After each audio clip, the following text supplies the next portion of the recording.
deferred until we are done with the budget speech. We will now proceed to item 6, tabling of committee reports, other reports and papers. Item 7, consideration and adoption of the report of the Portfolio Committee on Provincial Treasury on the Limpopo Adjustment Appropriations Amendment Bill. The Committee. Thank you very much, the Honorable Speaker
Honorable Speaker,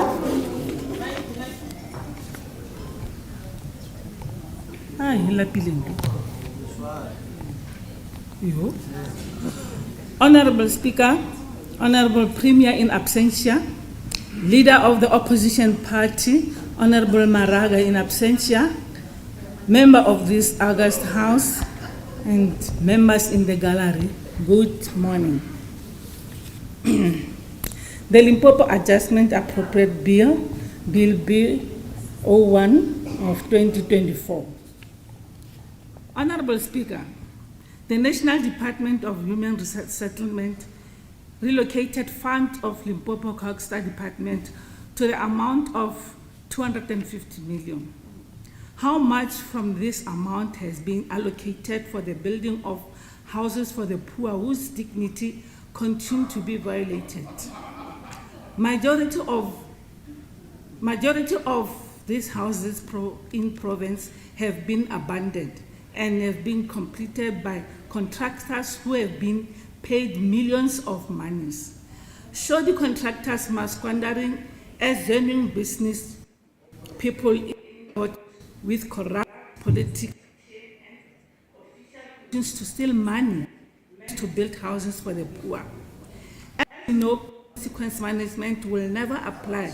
Hence, stealing of money meant to build houses for the poor continues undebated. The Limpopo Department of Agriculture and Rural Development received a rollover of 6.768 million for comprehensive agriculture support program grants. Despite this rollover money, allocation of this program before, majority of irrigation schemes in the province have collapsed and there is no revitalization plan to rescue these schemes.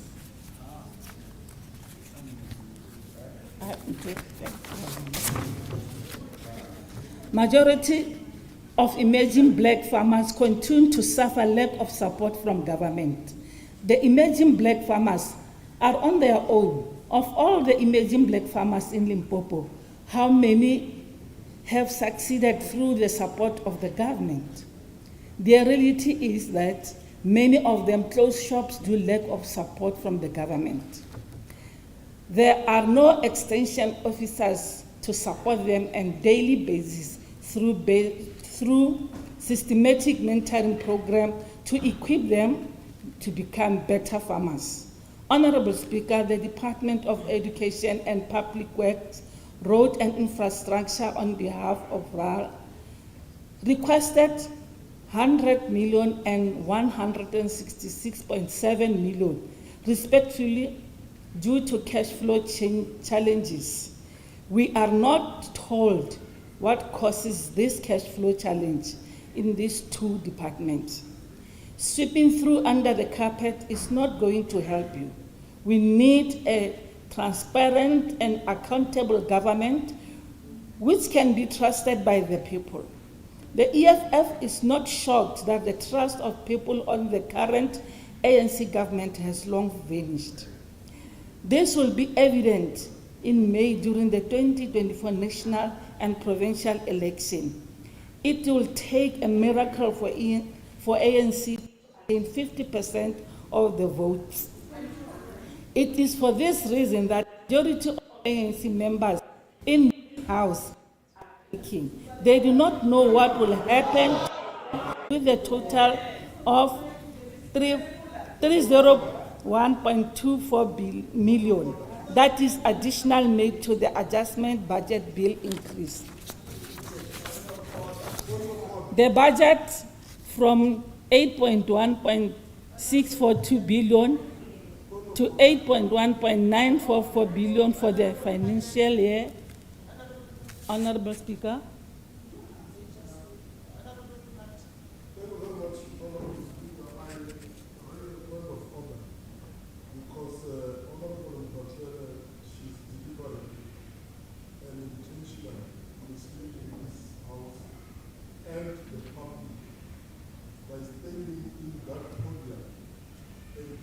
That all of us were offending, whereas we are doing a very generous. That statement is out of not true. And she draws that statement because we are not in a panic mood. She's the one who's panicking because she's not on the list of the party. So she must not come here and tell my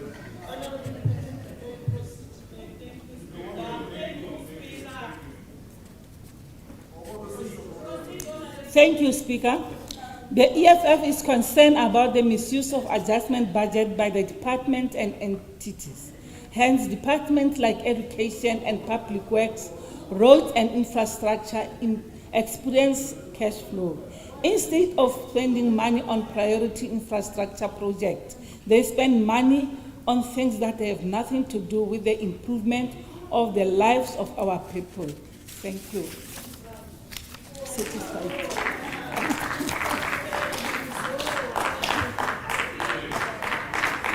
Thank you. Honorable Wilson.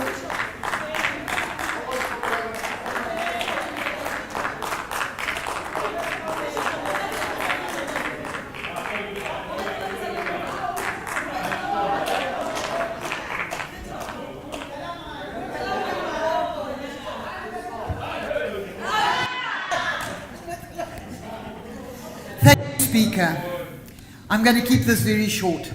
Speaker, it does not matter what is on paper. Where there is no consequence management or underperformance, lack of revenue collection and reliance on grants alone, fixing dysfunctional municipalities and appropriately budgeting for things that are most important to the poor and vulnerable in this province, appropriation budget means nothing if it is not correctly managed, and consequence management and monitoring of our failures is done on a regular basis. I thank you, Speaker.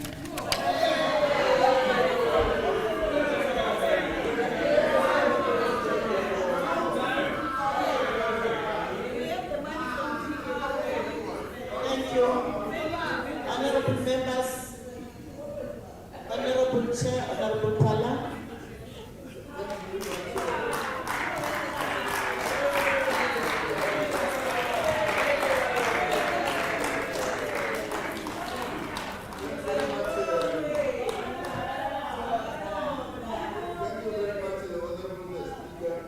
for the opportunity to debate the Limpopo Adjustment Appropriations Amendment Bill B01 2024 as tabled in this House by the Honorable MEC Support.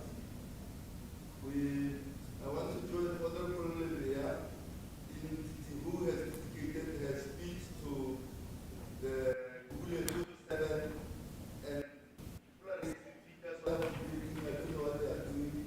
Let them relax and wait. Honorable Leia has dedicated her speech to the Google 27 and she has articulated that very well.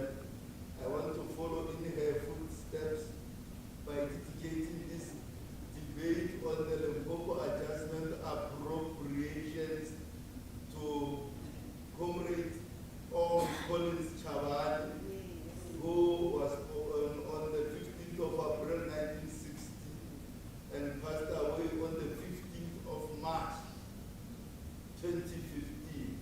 And tomorrow is the 15th of March. And therefore it's opportune to dedicate this debate to that honorable member of this legislature. And Honorable Pala. what is happening, Honorable Speaker? Is there something happening? No.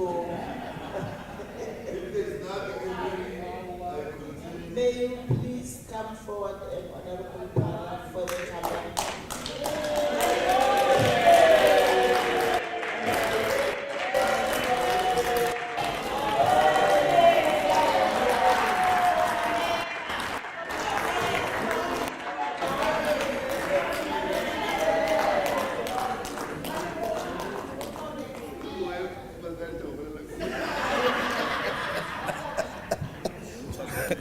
The Honorable Speaker, I don't know why you don't allow me to proceed. I always debate there.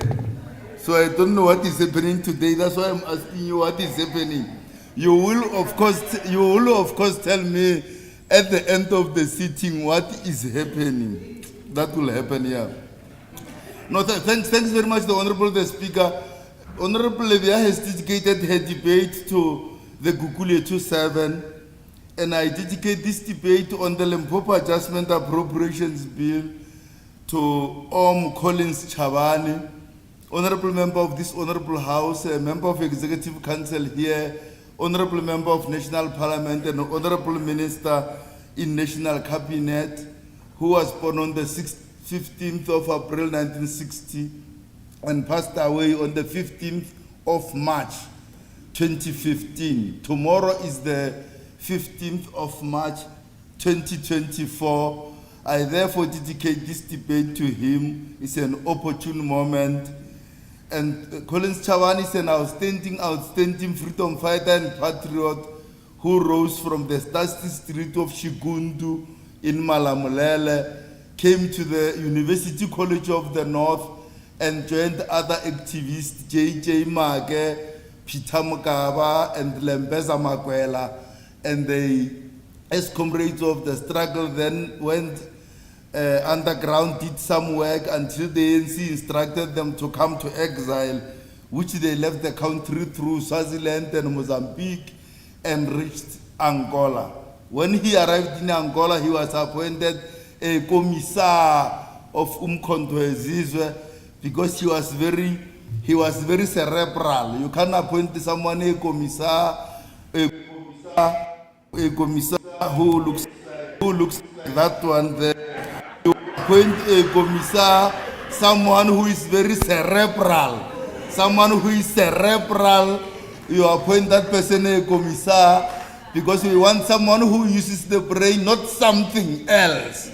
Not someone who uses something else, but someone who uses the brain to become a commissar of Umkhonto Wesizwe in that unit, return to this country to do ANC work underground, get arrested in Tsanin and sentenced to Robben Island, returns in 1989, comes here to be part of the revival of the ANC in 1990, becomes the first and longest serving provincial secretary of the ANC here, and later becomes a member of parliament and MEC for economic development and other until he passed away. So we pay tribute to that outstanding, great son of this South Africa and son of this soil of Limpopo. Honorable Speaker, we are debating an adjustment appropriation bill. Is the monies that the Honorable MEC has adjusted on the adjustment that was done last year. It's very little amount. They are not as huge as that. It's Section 31 of the PFMA outlines the broad parameters on what an adjustment appropriations includes. And in the case of what we are dealing with now, as Honorable Levia articulated very well, we have received 250 million that was not spent by the Western Cape Provincial government. It has come here and we are going to spend it. We are going to spend that before the year ends. And we are also getting other monies in the Department of Agriculture that the Minister of Finance has allowed during the adjustment at the National in November. And because of those movements, we are moving small amounts in various departments, and that is the amendment of the adjustment that we did last year.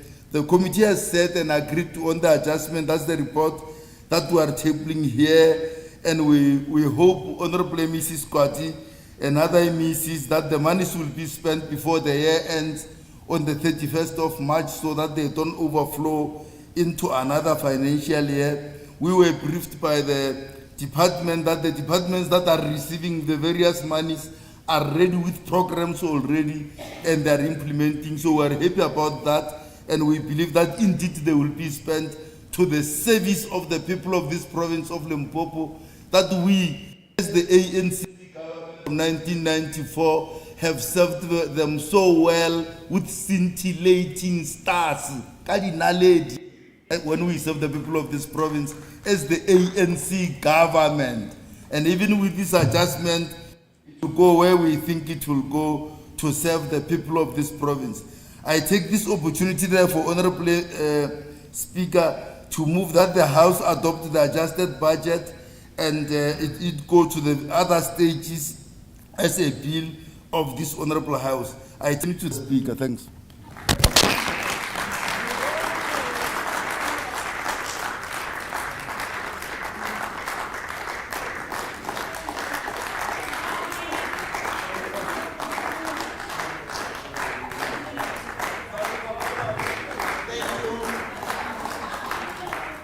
Thank you, honorable members. Consideration and adoption of the report of the Portfolio Committee on Provincial Treasury on the Limpopo Appropriation Bill B02/2024. Committee Chair. Thank you very much, the Honorable Speaker. I hereby move that the report of the Portfolio Committee on Provincial Treasury on the Limpopo Appropriations Bill B02/2024 be adopted as a report of this Honorable House. I move accordingly, the Honorable Speaker. Thank you. Any second? Honorable Selani. Thank you, Honorable Speaker. I hereby support the Honorable Chairperson. Thank you very much. We'll then move to item 7.2. Second reading debate on the Limpopo Appropriation Bill, and we shall now refer to the speakers list. And the first speaker on the list is Honorable Silamulele.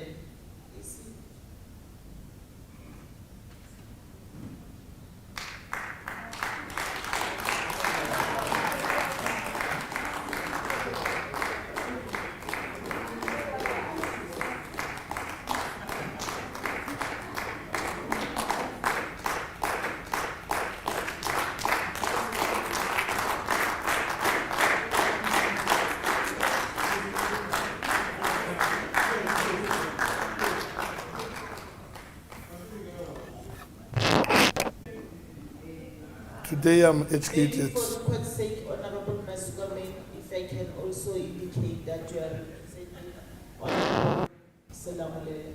I was supposed to come in debate. I request Mr. Slamole to come because I was not well. But when No, it's fine, Honorable Masugame, it's what I'm saying. I wanted it to be clear that you are not Honorable Silamulele, but Honorable Masugame. oh, thank you, Honorable Speaker. Yeah, Kima Sugami, Slamole. Kibeke Sanji Bagi drug debate, I got story with Zika Hobela Slamole, Wamawala, Liana Strobuzel, I'm here. There is no vacuum in the leadership. Thank you very much, Honorable Speaker. Honorable Speaker and protocol observed. Tole. Today I'm not using a paper. I'm educated because of the ANC government. We welcome the budget as presented in the August House by MEC Honorable Sekwati. We are of the view that the allocation as being transferred to the department will be spent to the expectation of the residents of Limpopo. The MEC presented the provincial allocation for 2024-25 amounting to 8310 billion. This amount consists of equitable share allocation of 7131 billion and provincial condition grants allocation to the amount of 11.778 billion. We are saying to the departments and state-owned enterprises that these allocations are for the people of Limpopo, and it must not be kept into the accounts of departments and SOEs. The residents are waiting patiently for their services. We do not want to hear at the end of the financial year that money has been returned to the Treasury. What we want to hear will be that the whole allocation was spent and there are quality services. Some we would be able to touch and feel, and some we would be able to hear the good of the. We received a report that a huge amount of conditional grants would be transferred to department and SOEs to ensure that conditional grant allocation are spent successfully. All departments must adhere to proper planning and prioritization. They must also look into new ways to increase revenue collection in the province so that the provincial budget will see growth in the near future. Honorable MEC Squati, if you will be back in the next term as MEC for Provincial Treasury, ensure the department and SOEs pay municipal debts and report detailing amounts owed to municipalities by individual departments and entities should be submitted to the August House. Provincial Treasury and other affected departments must implement mechanisms to reduce contingent liabilities, and the provincial government must work on a mechanism to increase infrastructure spending. Young people of Limpopo need jobs. What is the plan to reduce the unemployment rate? The President of the ANC and of the Republic of South Africa, Honorable Cyril Matamela Ramaphosa, during the presentation of the manifesto of the ANC, made a remarkable promise that the industrialization will be highly considered in the next term of office. The Premier of Limpopo also emphasized in his presentation on the state of the province address that together let us build on the progress we have made, harnessing the potential of our youth, investing in the infrastructure, fostering industrialization and promoting sustainable development. I assure this August House that good planning by departments from what the President and the Premier has assured citizens will help reduce unemployment and the gross domestic product will rise to beat the expectation of the market and the bed. I want to assure the young people of this province that it is only the ANC that will ensure that they get jobs. Hence, it is the ANC-led government that is currently equipping them with the market-needed skills. Honorable Speaker, the MEC for Treasury presented the budget that definitely brings hope to the people of Limpopo, and that hope will be felt through the ANC-led government. Honorable Speaker, the Portfolio Committee on Provincial Treasury in this August House is certainly supporting the passing of the provincial budget. I thank you.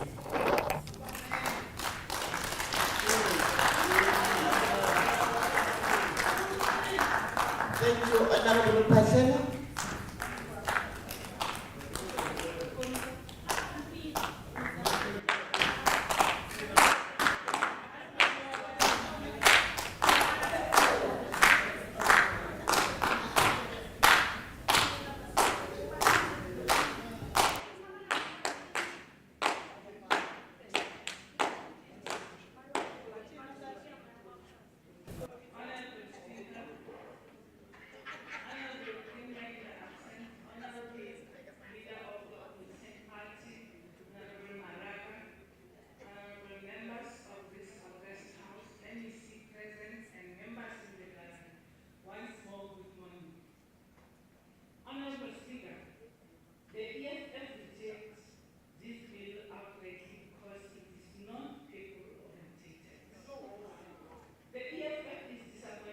More than 1 billion was returned to the National Treasury spent money in the 2023-2024 financial year. The tabling of the appropriate bill is just a routine which has nothing to do with changing the lives of our people for the better. Honorable Speaker, regrettably, the province experienced budget cuts over 2024 media term expenditure program, amounting to 2.27 billion in 2024-2025, 2.39 billion in 2025-2026, and 2.4 billion in 2026-2027 financial year. Why do we cut budget when province is still experiencing serious service delivery backlog? Majority of our people are still living below breadline. Majority of our people cannot afford to buy food. Our roads are riddled with potholes, killing our people on daily basis. Majority of our people do not have roof over their heads. Majority of our people do not have access to primary health care. It is shocking that you cut budget when more than 200 clinics in Limpopo are still open 24 hours around the clock. The Municipal Special Economic Zest allocated budget of 4.475 billion and Limpopo Industrial Park budget of 1.384 billion is disappointing. The EFF is concerned that the money is allocated to the Messina Mercado, especially economic zone on daily basis, and there is no tangible progress of that project. Where is the money that was previously allocated to this project? And why is there no progress on this project? What is happening? When we ask questions on this budget, we get excuses after excuses because this project has now become a channel to steal money. The funding of the Caribbean Doctors Program in 2024-2025 with a total budget of 20.900 million is a drop in the ocean. Our communities need doctors, and therefore the government must allocate more money on this project. We have previously heard about the suffering of our children who are part of this program in Cuba because they do not get support from the government. The budget allocation to this program is clear evidence that the government does not care about the well-being of our children. Honorable Speaker, in 2024-2025, a total budget of 200 billion has been allocated to commence the construction of the provincial building. Where is the budget that was previously allocated to this project? What happened to it? The budget of 37 million meant for construction of traditional council offices and 5 million for fundraising for finishing the traditional council offices is disappointing. This is a clear indication that the government does not take the institution of traditional leadership seriously. Hence, they are being disrespected with slim budgets. Honorable Speaker, majority of our social workers are still out without jobs.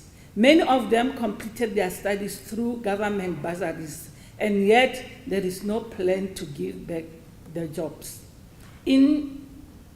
Is there 1.539 million allocated for social workers program meant to absorb unemployed social workers? The percentage is suspected of the vacancy rate in the province was a matter of concern, especially critical positions in municipalities. It is for this reason that the majority of municipalities continue to underperform. The spending with respect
sustainable when taking into account the large shortages across the board that still exist, and the great need for resources to provide adequate services, encourage economic development, and create jobs.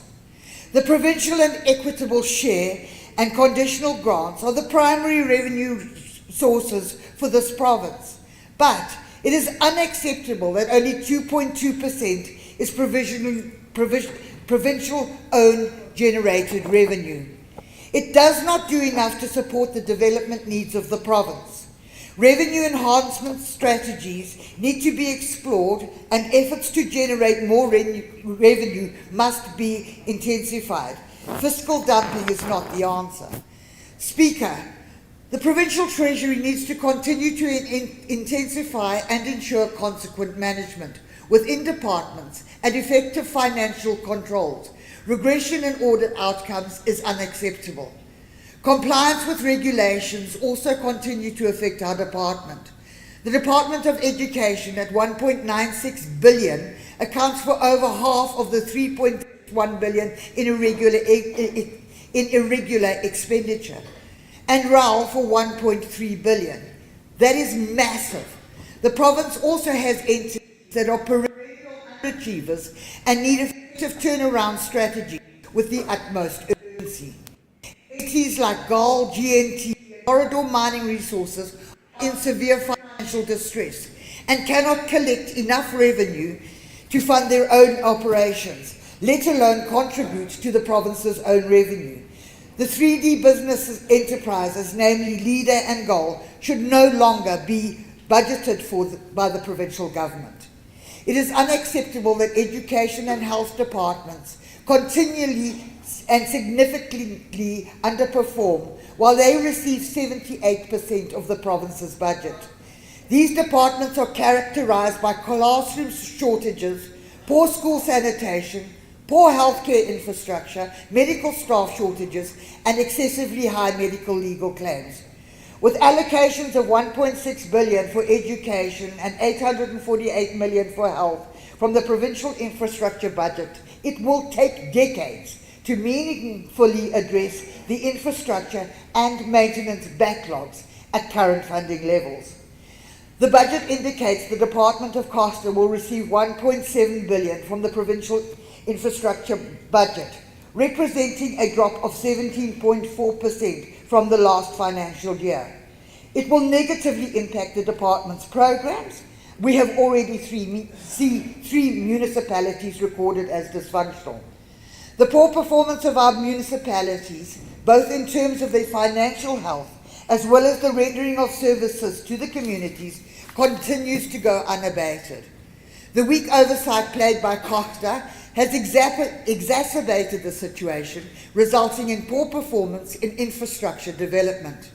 Efforts by Treasury to support municipalities and the funds allocated for municipal intervention capacity buildings must be coupled by enhancing financial governance and strengthening the oversight to ensure we improve the financial health of municipalities. The MEC's speech did offer a few rays of sunshine in a gloomy budget forecast. 100 million for storm-damaged schools and 36.9 million for the sanitary dignity project will assist vulnerable learners. An amount of 150 million for the appointment of 143 permanent doctors will help, but it is a drop in the ocean in addressing staff shortages. The 13 million allocation to fight GBVF is much needed, but it is a pittance considering Limpopo has about 4 stations that feature in the country's top 30 stations for sexual offences, rape and sexual assault. Provincial Treasury must continue to provide thorough oversight and ensure proper consequence management, good governance and fiscal controls in provincial departments, entities and municipalities. We are going to monitor those very carefully. I thank you, Speaker.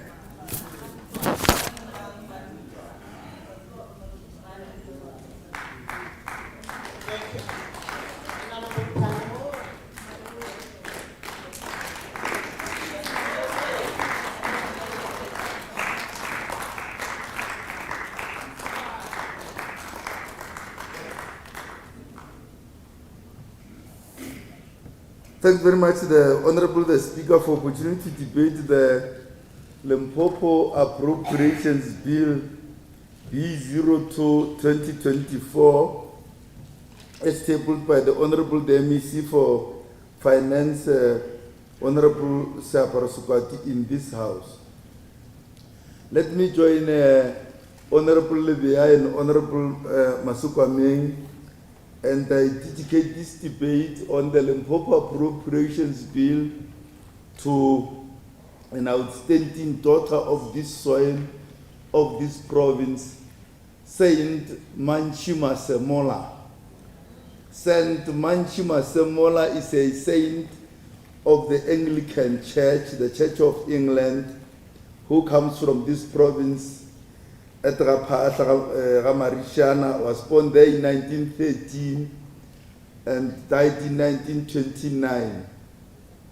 She strove to be a devout Christian of that church and was killed by people in that process. And in later years, when the spirit of Christianity became much, most of the people who were responsible for that dastardly deeds turned around and joined the church. Her own mother was baptized in 1969, and in 1975, the Anglican Church decided to put her name up to be one of the saints of the Anglican Church. So if you go to England, in London, where there are statues of the Anglican Church, amongst all of them, St. Gregory, St. Mark, all the saints, St. Rudolph, you will find St. Manchima Semola wearing the Tatari there in London, representing the Babe. So we dedicate this speech to Saint Manchima Semola.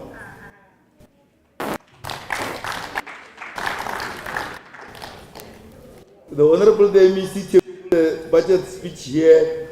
It is an appropriations bill that covers, as usual, the financial year 2024 up to the 31st of March 2025.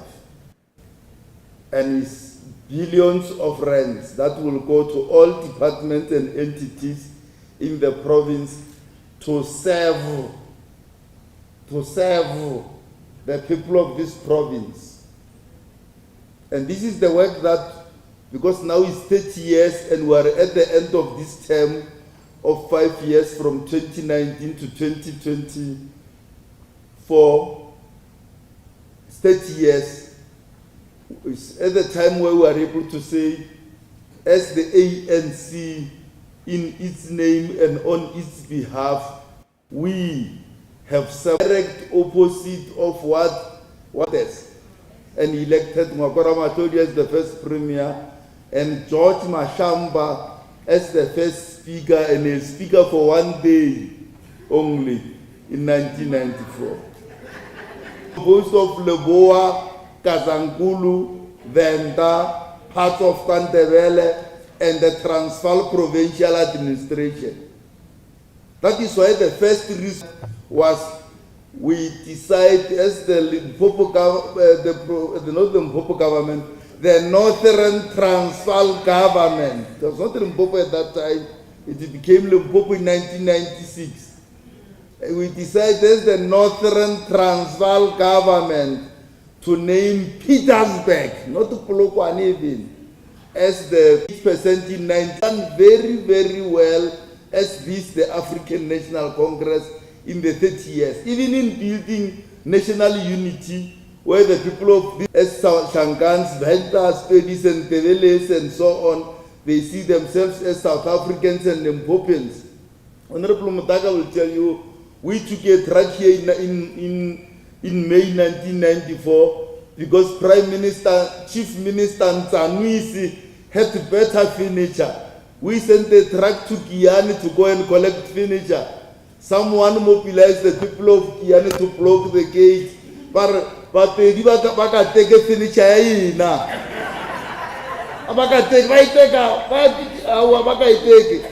Bakateke furniture and they blocked the road. We couldn't take in Taruchi's furniture, which was the best furniture in this place. We couldn't take it.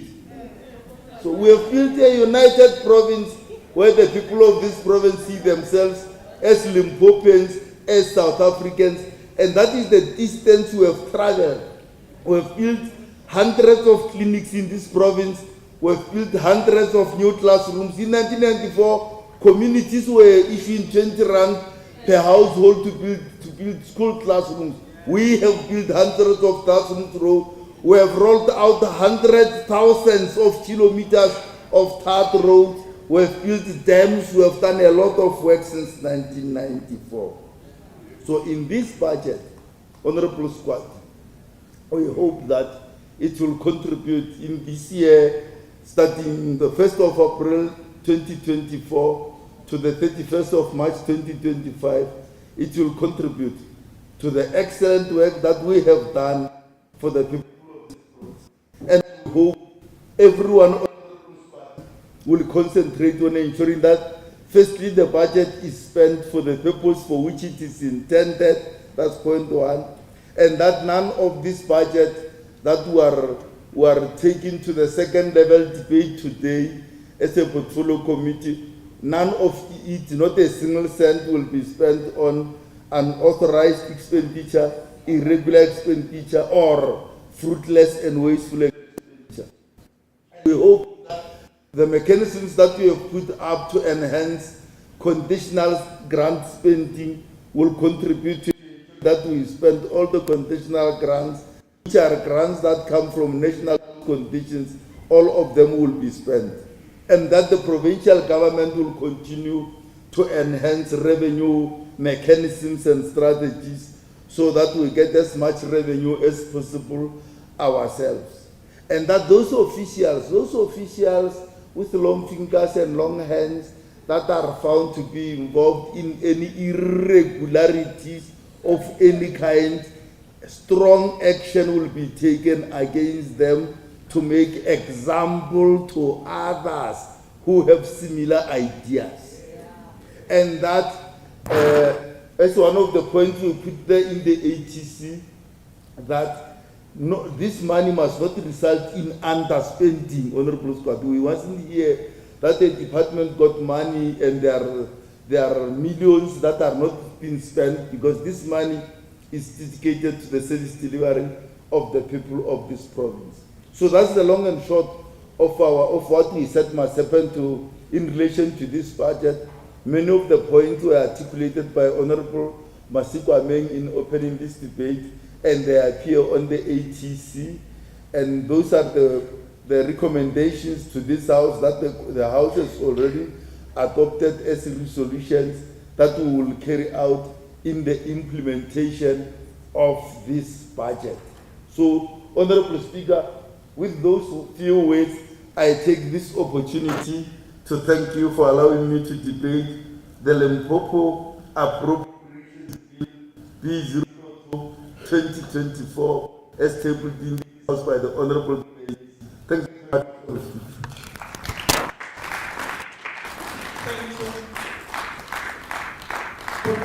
We shall now call upon the Honorable MEC for Provincial Treasury to come and respond to the debate.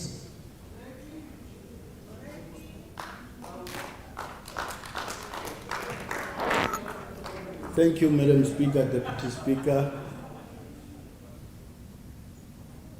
my colleagues in the Executive Council, the opposition benches, our guests in the gallery. Madam Speaker, let me take this opportunity to once again thank you for allowing me to respond to issues that have been raised, concerns that have been raised by members of this August House, particularly members of the Portfolio Committee. And I would like to state here that we take counsel, we take into account everything that the members have actually raised, particularly in terms of the monies that is being allocated to this provincial government, to make sure that the money is spent efficiently but also it's spent on matters, on what matters in the province, on areas that they have been set to be spent on. We are also aware, Madam Speaker, that in terms of the allocations that have been made in the adjustment budget, are also allocations that are going to be dealing with in the process of us doing the work. As we have said before, that for the allocations in the adjustments, we have made sure in terms of the rigorous assessment that was done within those departments to make sure that every cent is going to be spent, but also it's going to be spent wisely, and it's going to be spent in a manner that is supposed to be spent. So we do take into account, Honorable Wilson, the issues that we are raising in terms of accountability, in terms, Honorable Member Rudolph Pala, the chairperson of the Portfolio Committee, has actually, in many capable ways, alluded to the fact that there is going to be consequence management in terms of those who do not comply, in terms of those that have got the long fingers, and so on. Madam Speaker, I realize that indeed when the Premier was speaking and quoting Karl Marx in terms of scientific facts when taking action, he actually said, I quote, "O ne le bao e leng gore o ka ba apea le letlapa, wa butswa letlapa pele." And they've actually proven that indeed letlapa le hono le budule Honorable Phala. Ba sa tile go feta tshipo go feta letlapa lela, go feta le tamane. No, we're just stating facts that only lebao e leng gore letlapa le budule pele. You will have to translate to Honorable Wilson there so that she understands what you are made of. She must know that she's sitting next to something else.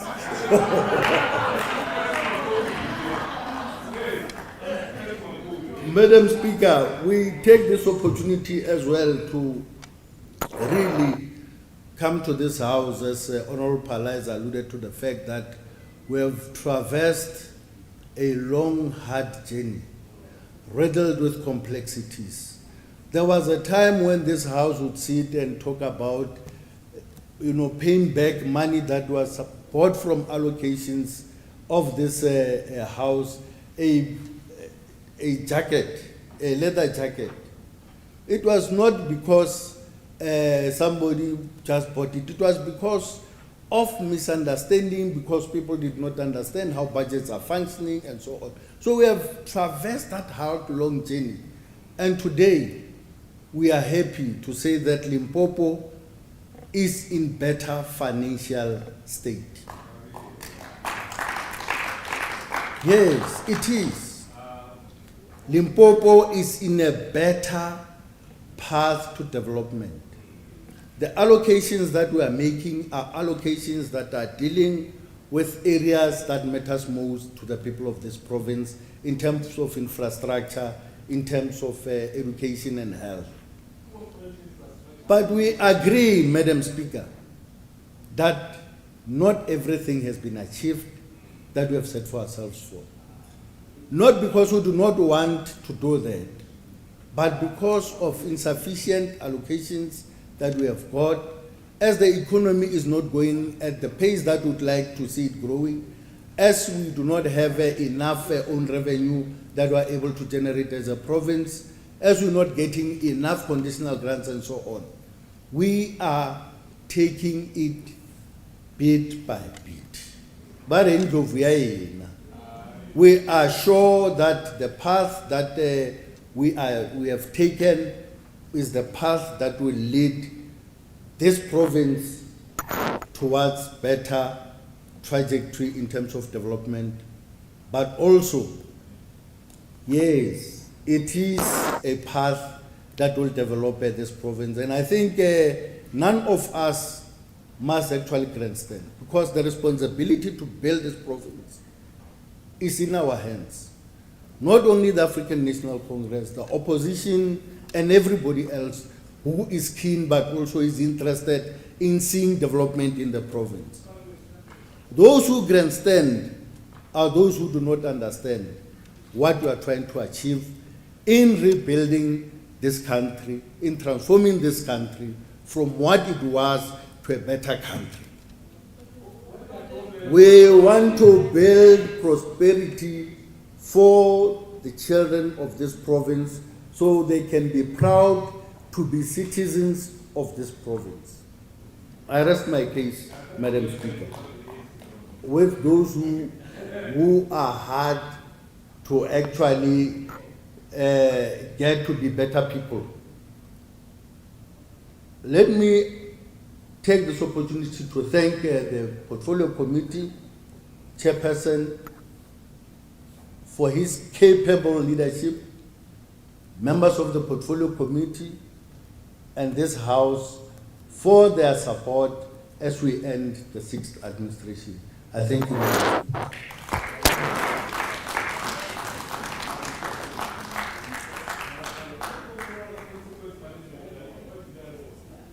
Thank you, Honorable MEC. Thank you very much for the response.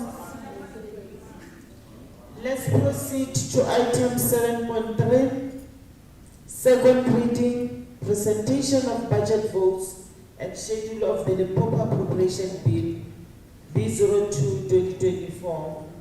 And we shall now call upon the MEC for Education, Honorable Lurul Ramakanya, to present the budget vote. Honorable MEC.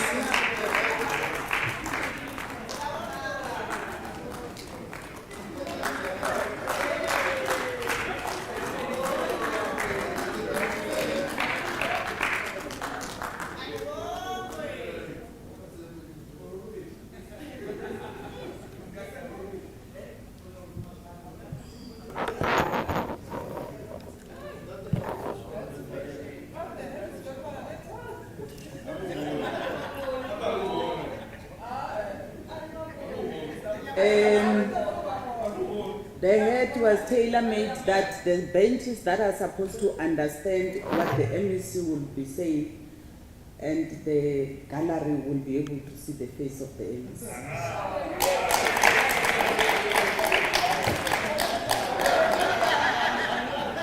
Honorable Speaker, the Deputy Speaker, Honorable Premier, Honorable colleagues in the Executive Council, Honorable MECs, Honorable members of the Provincial Legislature, Chairperson of the Portfolio Committee, and members of the Portfolio Committee, Chair of Chairs and Deputy Chair of Chairs, the leadership of the African National Congress in the gallery, the leadership of the opposition parties, the royal leadership, the religious leaders, the stakeholders in education, our SGB association and our unions, the acting HOD of the Department of Education in Limpopo, all team education members present here, the partners from the education sector, distinguished guests, members of the media, ladies and gentlemen, Dimachironi, Absheni, Tobela, good morning.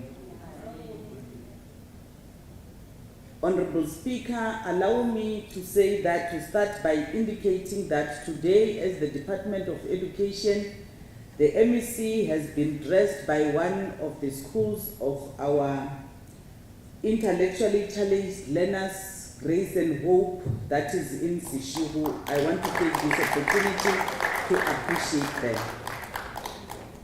Let me begin by heartily appreciating this opportunity given to us to deliver Budget Vote 3 of the Limpopo Department of Education.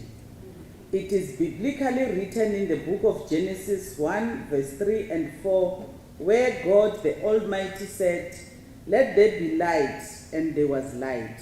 God saw that the light was good, and God separated the light from darkness.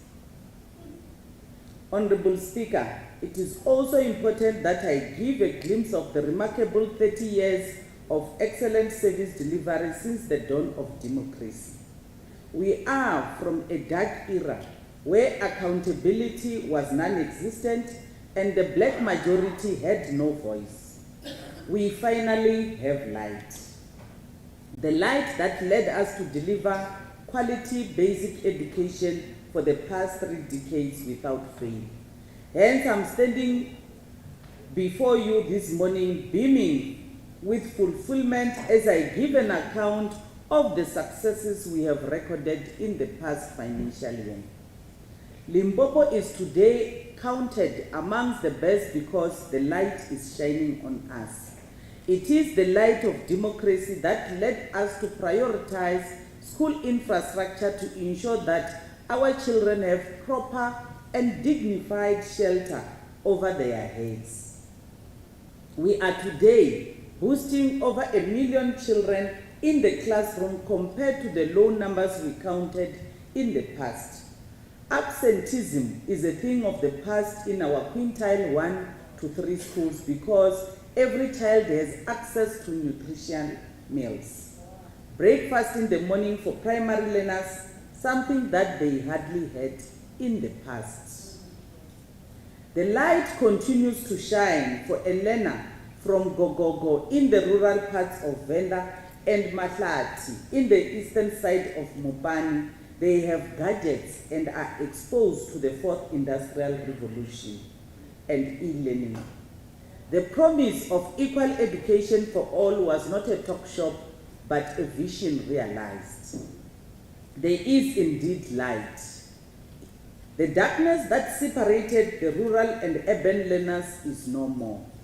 At the dawn of democracy, we promised free basic education for all, and because of the light, our learners are enjoying the fruits of the struggle waged by our forebears during the dark days of apartheid.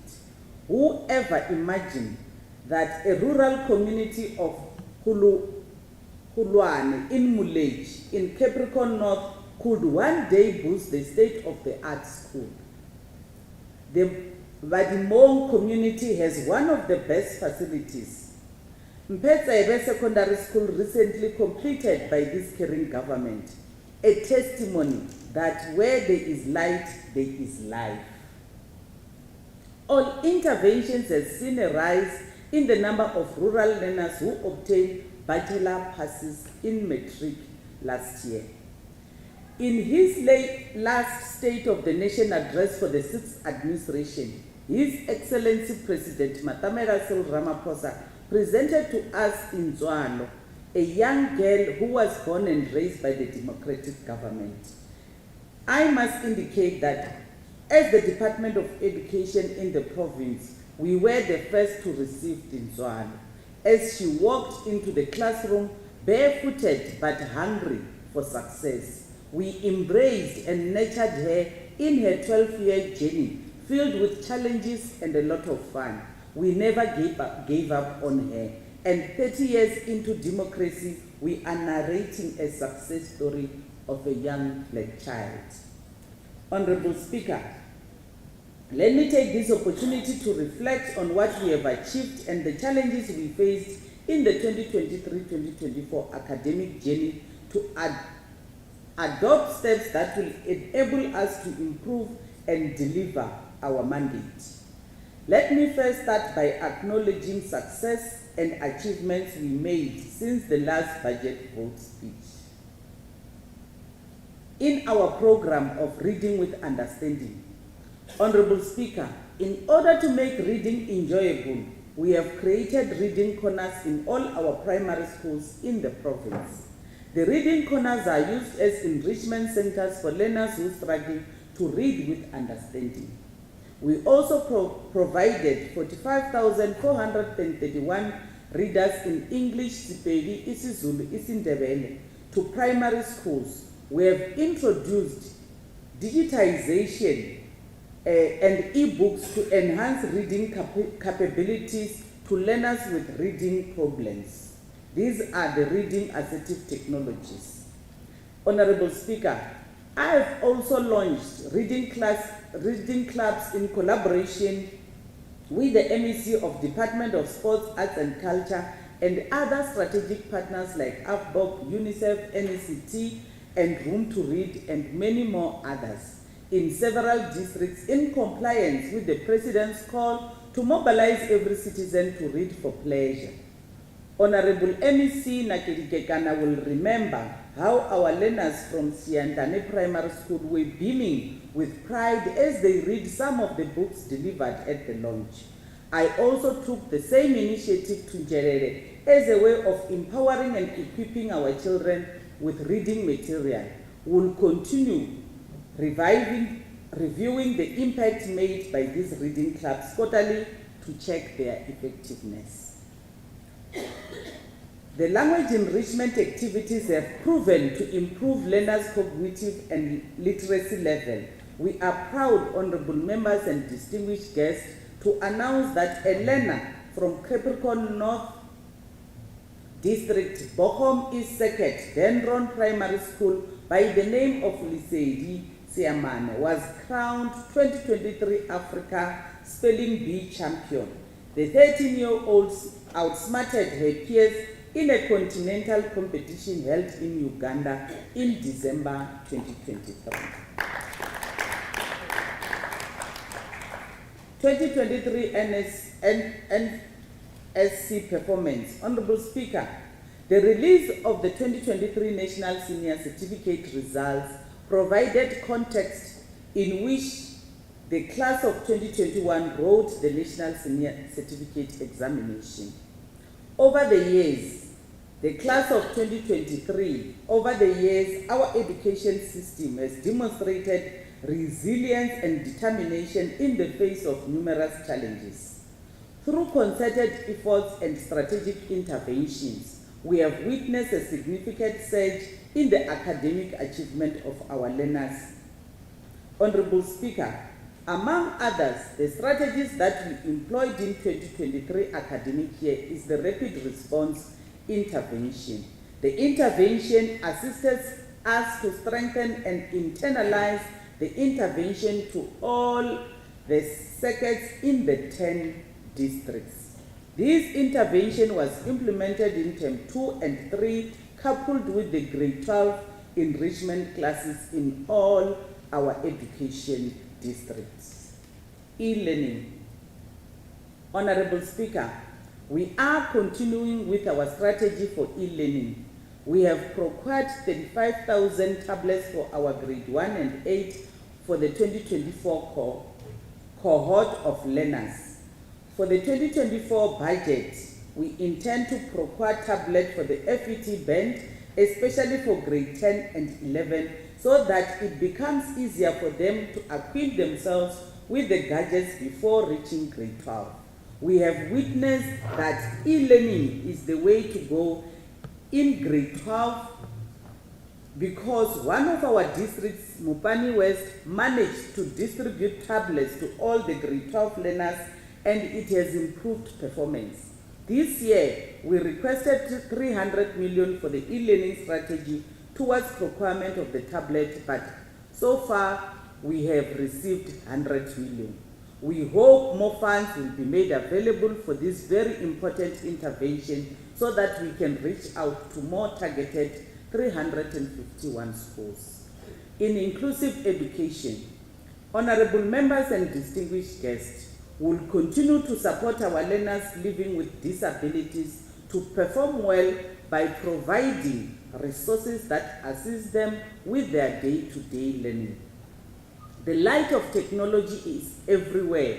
We have delivered technological braille, assertive devices, and hearing equipment to Situtulwane, Rivoni, Litava, Usile, Slu, and Kirizini special schools. The other resources that we have procured for our public schools is 10 buses designed specifically for challenged learners in their different categories. In the next few days, I will officially visit Banabatari Special Schools at Solomon Dale to hand over the buses to our special school. We will continue to purchase specially designed buses for remaining public schools, we have put aside 100 million for this social intervention. On the recognition and rewarding of teachers, Honorable Speaker, the department continues its history of excellent performance in the National Teaching Awards competition. We managed to produce excellent teachers who competed at a national level and won.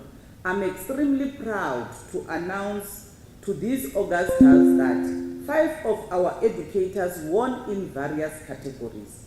Their dedication to this noble profession is always appreciated, and we will continue to offer them support and give them the recognition that they deserve. That is our educators in Limpopo. On our accountability session, Honorable Speaker, we were able to identify the schools that are underperforming as mandated by the South African Schools Act. This is one amongst other strategies that the department employs towards improvement of the learning outcomes. I'm pleased to report that during 2023 budget speech, we reported a reduction of the number of schools that were underperforming. Honorable Speaker, that within the 310 underperforming schools, there are 114 newly underperformed schools, meaning that only 196 out of 440 have had underperformed. The department will continue to support all schools so that we can sustain the gains made in 2023. On interventions, Honorable Speaker and distinguished guests, the Limpopo Department of Education will continue to enhance the implementation, amongst others, a rapid intervention plan focusing on the bottom 3 districts, namely Sekhukhune East, Sekhukhune South, and Mopani East. The plan is to focus on all underperforming circuits and schools in 3 districts. The efforts made in the 2023 made us proud because we do not have any underperforming district. As a result of the intervention, all 3 districts improved their performance by more than 9%. In 2023 budget speech, I reported that we had 32 underperforming circuits, but at the moment there has been a reduction to only 19 circuits that are underperforming. On learner admission, the department has properly managed learner admission for 2024 academic year, and the administration of the process of learner admission went well, with some few challenges comparatively with the previous year. We were able to eliminate the long queues in our hotspot circuits such as Petersburg and Lephalale. This, of course, is a result of proper planning and the early admission process that commenced in May last year. We, however, still have people who are going all out to fabricate documents to enable their children to attend schools of choice instead of the feeder zone. We will continue to work with all affected municipalities to assist us on this. Capacity building of the SMTs in underperforming schools. Honorable Speaker, we have over years invested in capacitating staff at all levels for better results. It is through capacity that we are able to realize our mandate of delivering quality education. We want to indicate that other than our success of the plans for 2023, where we managed to enroll and graduate 908 educators on strategic ICT integration to push the agenda of integrating ICT into teaching and learning. The department has, in its past 7 years, trained 6,507 educators on strategic ICT integration and ICT champions through VET's School of Education. Mureki, we are ready for the e-learning. In the 2023-24 financial year, the allocation of the overall skills development program was 212 1.6 million, and it was successfully utilized. Honorable Speaker, it is critical to track and highlight the positive changes and improvements that our developmental programs are bringing in the province. The department has trained school management teams, principals and deputy principals from 2009 to 2014 on advanced certificate in school management and leadership through the University of Venda, the University of Limpopo, and the University of Pretoria. From 2020 to 2023, 566 schools management teams members, inclusive of principals, deputy principals, and departmental heads, were trained on the advanced diploma in school management and leadership, which for us was a huge milestone, given the fact that they had to adapt to virtual learning in 2019.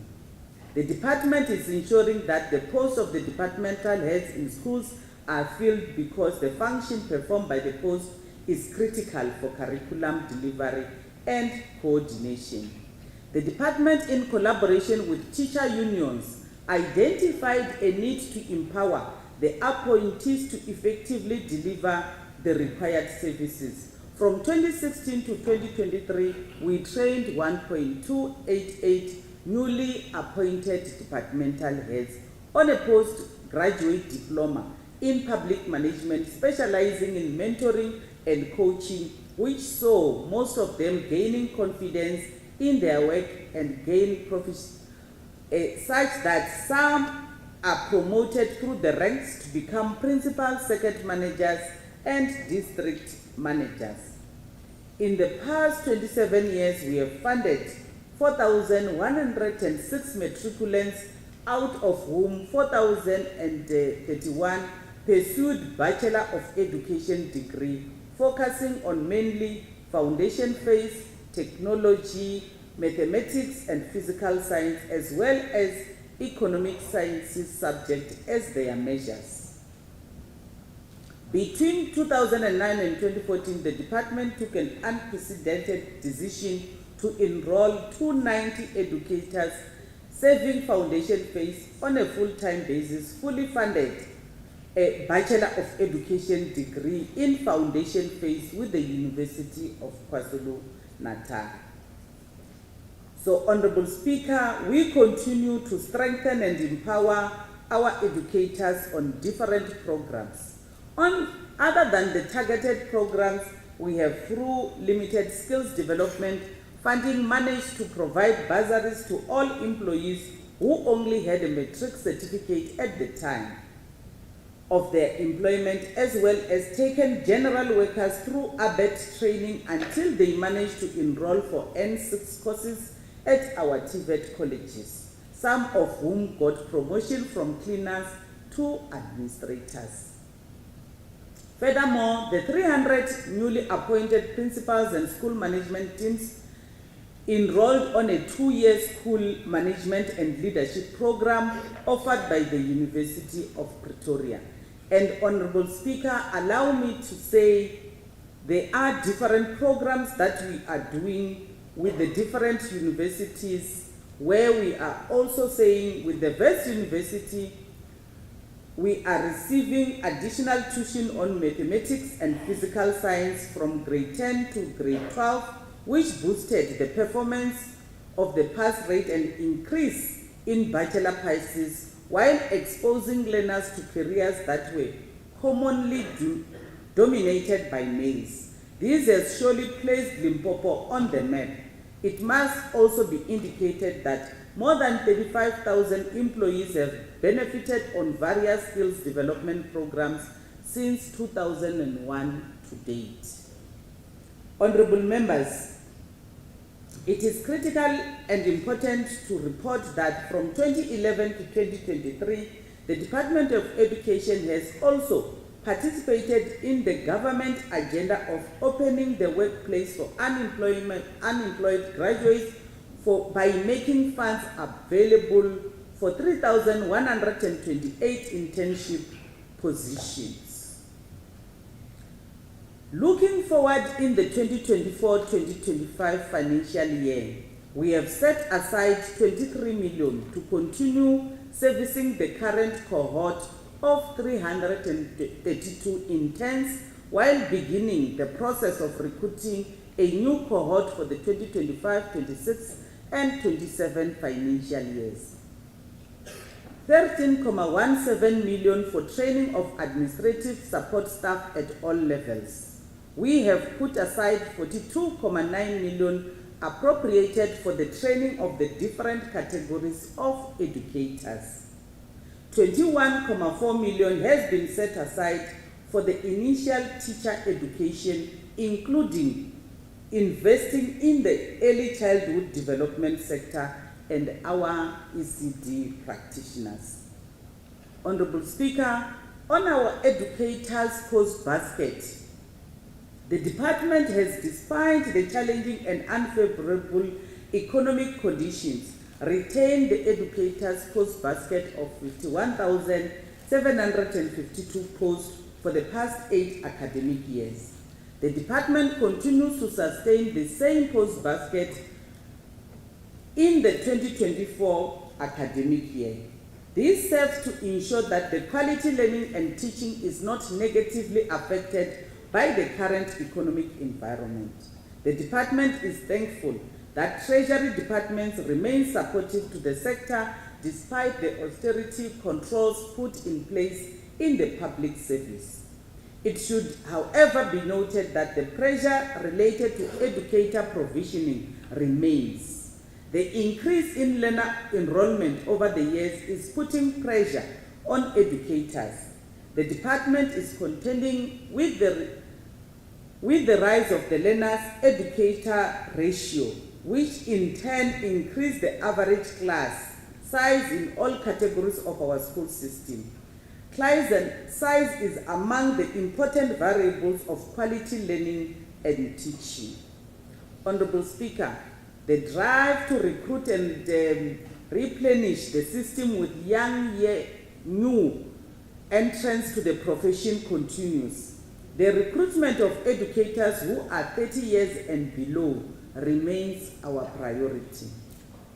The Limpopo Department, Funza Rushaka, and NEFSA's bursary scheme continue to be an impactful pipeline for the supply of educators for scarce skills subjects. For the past 10 years, the Limpopo Department of Education has been one of the best performing provinces in the appointment of the Funza Rushaka bursary graduates. The province has managed to appoint 4,622 bursary holders. And in the 23-24 financial year, 429 bursary holders were appointed in our schools. The department appointed in the 2023-24, the department appointed overall 1.6 teachers who are 30 years and below. This is an increase of 247 educators compared to the previous financial year. The departmental plan is to appoint 2,000 young educators for the year 23-24 remains. The supply for the bursary schemes is projected at 737 bursary holders who will be appointed in school based on a need. Honorable Speaker, on the school-based promotion post, as per our commitment made to strengthen school management teams, we are glad to report to this August House of the people of Limpopo that we appointed 200 principals, 53 deputy principals, and 141 departmental heads for our schools in the year under review. We continue to reiterate that the filling of this post will enhance the capacity of the SMTs in driving school governance and curriculum management responsibilities. We therefore expect improved functionalities and performance of our schools. The filling of SMT posts remains our key component of our recruitment plan even in 2024-2025. It is worth noting that the Limpopo Provincial Treasury has approved filling of 2,550 promotion posts in our schools, 506 principals, 400 deputy principals, and 1,644 departmental heads. These will assist in reducing the vacancy rate and strengthening the management of our schools. Honorable Speaker, the department continues to build capability within the infrastructure and physical resource unit by recruiting key professionals to the unit. The recruitment drive will continue in the 24-25 financial year with the objective of reducing the high vacancy rate and countering the high turnover rate in the area. We are delighted to report that we have managed to train 555 members of school management team as mentioned. The department has successfully gazetted on the 2024 SGB elections, and it was issued in the beginning of this month. On quality learning and teaching campaigns and stakeholder management. Honorable Speaker, the department is busy conducting the 2024 SGB elections from the 1st to the 31st of March 2024. Every quarter, the department held provincial consultative forum meetings with both SGB's associations and principal association. We have again formed our QLTC structures in all public schools, and the involvement of various structures give hope to the future. The department has further managed to establish the Representative Council of Learners in all public ordinary schools, circuits, and 10 districts, including the provincial structure. On the 29th of February 2024, the department launched the Provincial RCL campaign on academic excellence to support quality learning and teaching. Honorable Speaker, on early childhood development centers. Early childhood development remains top education priority of the government for 2024. We continue to draw our attention on expanding access to early childhood development and improving the learning environment.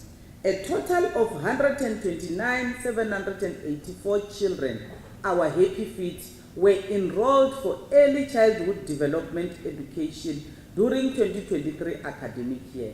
These happy feet were accommodated at 3,936 ECD centers located across the province. On the training of the ECD practitioners, we continue to commit. We have trained a total of 768 ECD practitioners, completed a training program on parenting. A further 2,312 practitioners were trained on norms and standards. The main purpose of this training was to capacitate participants on the ECD norms and standards in all our centers. In order to increase compliance amongst ECD centers, all our 60 social workers have since been trained on the registration of ECD centers and parenting programs. The department has trained all social workers on the norms and standards of ECD centers to be adhered to and contemplated in the Children's Act 38 of 2005. On the funding on the registration of ECDs, Honorable Speaker, the Department of Education is funding 2,100 ECDs from both equitable share and conditional grant.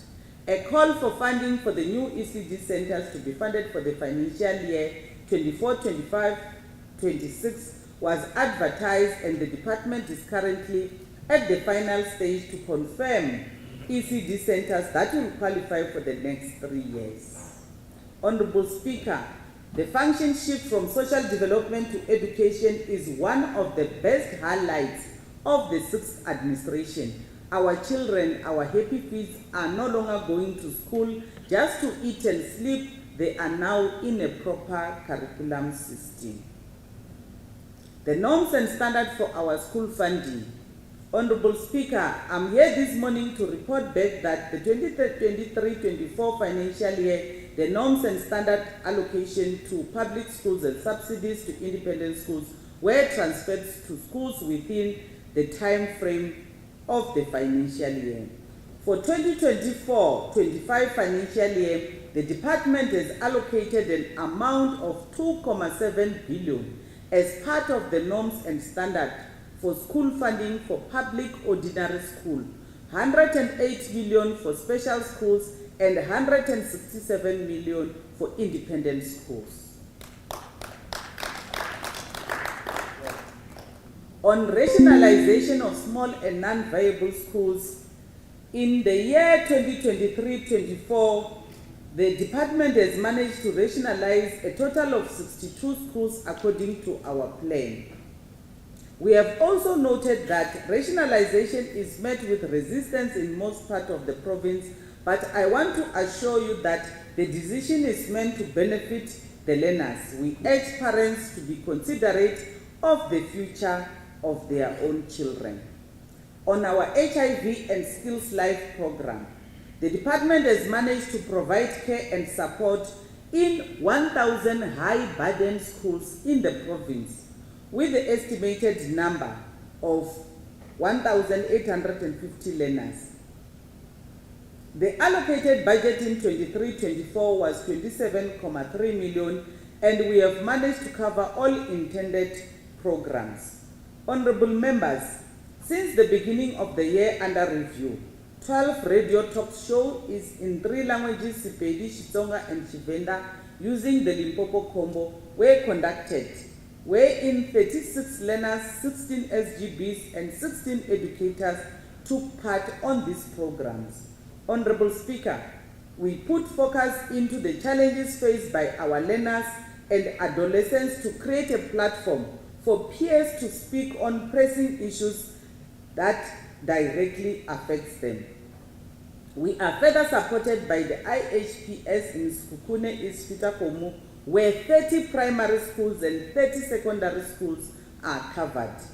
In Mbembe East and Malamulele Seket, the Soul City is providing school zones, Rise Young Women and Soul Buddies in 60 schools. In Mopani District, 122 schools and Capricorn, 135 schools are supported by Dreams Partners, where 260 SMTs and SGBs were trained on CSE and management of learner pregnancy in schools. So we are indeed on the right track.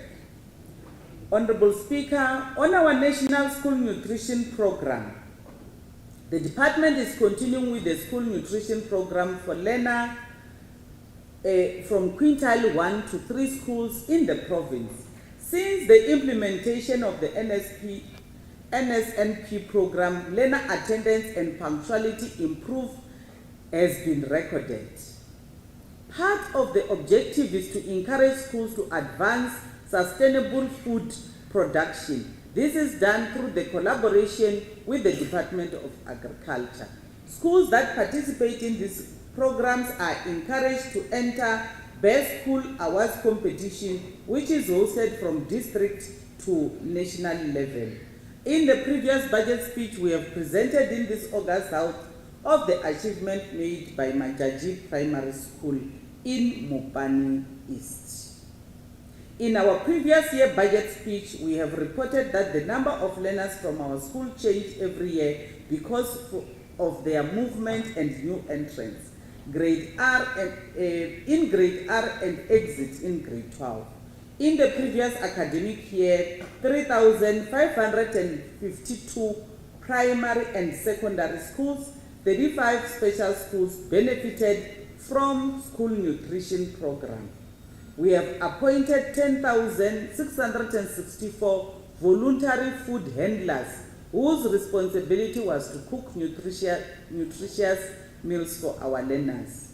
Honorable Speaker, in the financial year 2024-25, the program will serve meals to learners in 3,524 primary and secondary schools, a minimal decline as compared to 23-24 financial year. and to 35 special schools.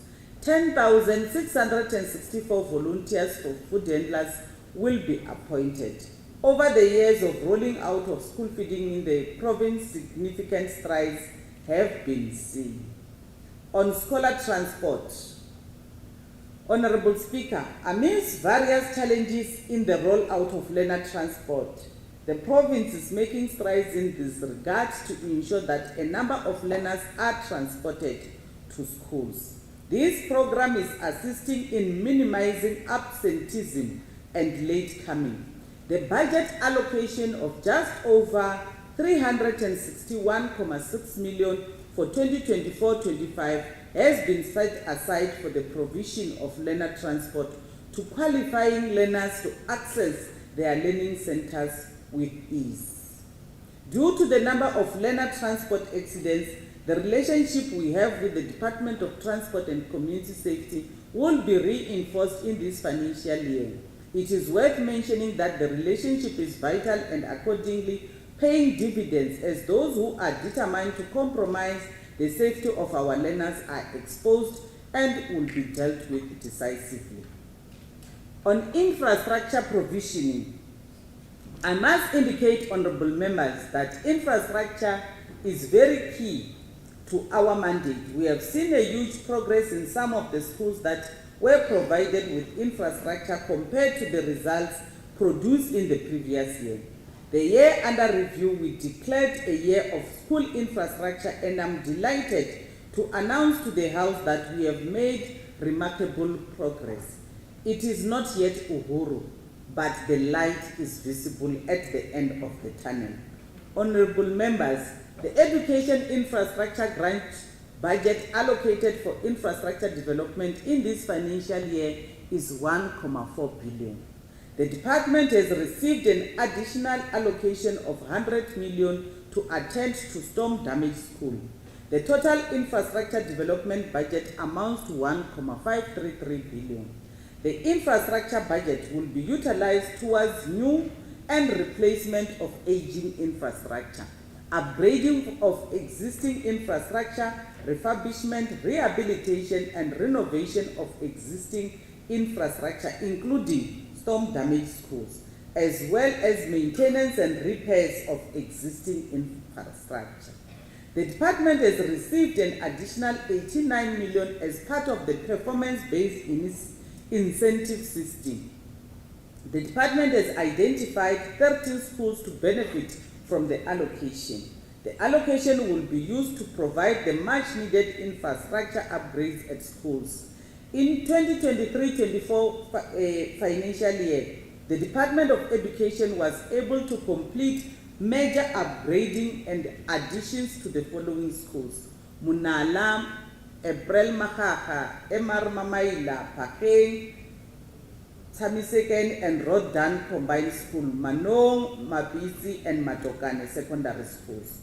Over and above the major upgrades highlighted above in the department succeeded in providing water and infrastructure to 82 schools, as well as appropriate sanitation infrastructure to 89 schools.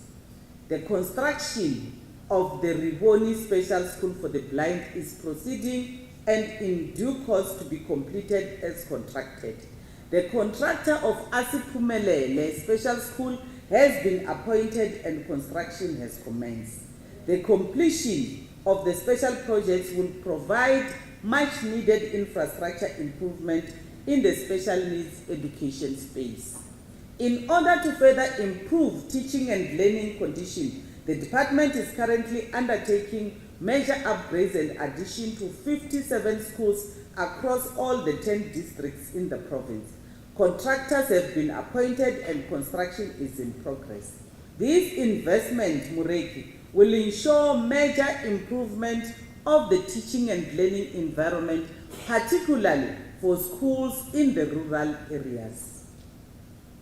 All these projects are anticipated to achieve completion during the 24-25 financial year. The following are some of the schools that are under construction and are scheduled to be completed between the last quarter of 23-24 and the first quarter of 24-25. John Shikundu Primary School, Mawawa Secondary School, DZJ Mtebula Secondary School, Sayisi Secondary School, Mante Primary School, Mahono Mwane Secondary School, April Mahaka Primary School, Mabogonggomo Primary School, Napsadi Secondary School, amongst the others. The planning phase for the additional 84 are at an advanced stage and should be completed by the end of the financial year. These schools includes the new Bendo Secondary School, the new Greenside, Zanini Secondary School, Tiani Secondary School, Wungela Primary School, Nomelani Primary, and Maira 2 Primary, and Tivani Fontaine Primary, Unity Primary, and Zalama Primary School, just to name a few. 20 more school infrastructure upgrading projects implemented through the Department of Public Works, Roads and Infrastructure are at contract procurement stage. We know, honorable members, that the Honorable Premier has made mention of few schools that still using pit toilets as a sight of shame that will soon be challenged with our active implementation of our program. We will push and finalize the remaining few under the current administration. Honorable Speaker, it is my honor to present to you the 2024-25 Vote 3 budget for the Limpopo Department of Education. The department received a total budget of 40.29 billion in 24-25, which is made up of equitable share 35.654 billion conditional grant and own revenue. This represents an increase of 992.603 million or 2.5% from 39.037 billion adjusted appropriation in 23-24. The allocation has been broken down per economic classification item as follows: compensation of employees 30.6 billion, goods and services 4.3 billion, transfer and subsidies 3.6 billion, payment for capital asset 1.4 billion respectively. The compensation of employees items received the biggest share of 76.5 of the total departmental budget for both equitable share and conditional grants. Equitable share for COEs accounts for 30.5 billion, which is 85.6 of total equitable share allocation. And out of this amount, 27.7 billion or 90.9% is meant for educators' salary. We are the Department of Education. Let me take this opportunity, Honorable Speaker, once again to thank all the stakeholders in the sector who have been working tirelessly to support us to realize our mandate, delivering quality basic education in all our children in the province. The sector unions for your unwavering support and the journey we traveled together in the past 2 years. We are today walking tall because of your contribution and interest in what we do. Our SGB associations have been very effective. Thanks for your presence in all our engagements and our programs. We have together worked to improve our learners' results. Our donors and sponsors from all walks of life in ensuring that school programs happens without fail. And I also want to take this opportunity to thank all the donors and the sponsors that continues to help us maintain, build our infrastructure, but against all odds, make sure that our learners and our educators have shelter. We want to take this time and thank our traditional and royal leadership for showing interest and taking a lead in school matters in your respective communities. Honorable Speaker, I need to report to this House that in most traditional areas now, there is no traditional authority without an education committee. and in that we say thank you. I want to say thank you to all the executive mayors and mayors, speakers and chief whips, all honorable councillors. We say thank you for visiting our schools, availing bursaries to our learners, and also most of you honorable executive mayors and mayors, speakers and all councillors, you have indeed adopted our schools to be your own. I need to thank the Honorable Premier, both as the Premier and as the Chairperson of the African National Congress, for the delegation to do work on your behalf, Honorable Premier, to serve the people of Limpopo, and for the support that you gave us as team education and providing leadership. I appreciate the journey and the exposure as delegated by the African National Congress. So we appreciate the leadership of the ANC for trusting and mentoring us to be able to serve the people of Limpopo. I want to take this time and thank all the churches in our province. Your prayers to our learners and to us, to the educators and all the stakeholders you have seen have always, many a times, worked wonders, and let's continue. To our pastors for the counseling role that you are doing in society. Our learners comes from broken society, but the work that you do all the time just changes. You are the game changers. You have always been there when we needed you most in our schools, when we need divine intervention ahead of our exams and all other challenging programs. You are always at work. Limpopo is a better place because of you, and continue with the good work that you are doing of uplifting our communities and remain exemplary to the coming generation. I want to take this time, Honorable Speaker, and thank Team Education. They deserve a round of applause. The Office of the Acting HOD, the DDGs, the DDs, the circuit managers, the chief directors, the directors, the managers, ECD educators, the practitioners, the specialists in the department, the clerks, all administrators, up to a level of a person that when I get into the office to have my meetings and entertain or have meetings with guests, the offices are clean. I want to take this time to thank you as Team Education. I also want to thank Team Education of the Office of the MEC. I've seen you working hard, trying each day to please all our stakeholders, forging new relationships and keeping our partners happy. I've seen you attending to queries on time. We have indeed led together. My happiest moments is when I get feedback from stakeholders on your prompt response to their issues. And when I give feedback to you, the team in the MEC's office, I've always emphasized that there is one MEC. Why are you working so hard, better than me? I want to really, really thank you for the work that you do. And you are indeed appreciated. Team communication in the department and also team communication in the MEC, you are just the best. You know your work and still remain the best. I'm sure we can still argue with others. I could not have asked for a better team from preparing, branding and everything. You just remain the best. To my educators, Dr. H. Ramakanya, in his thesis under the topic, A Study of Continuous Assessment for Effective Teaching and Learning at Bembe District, he wrote,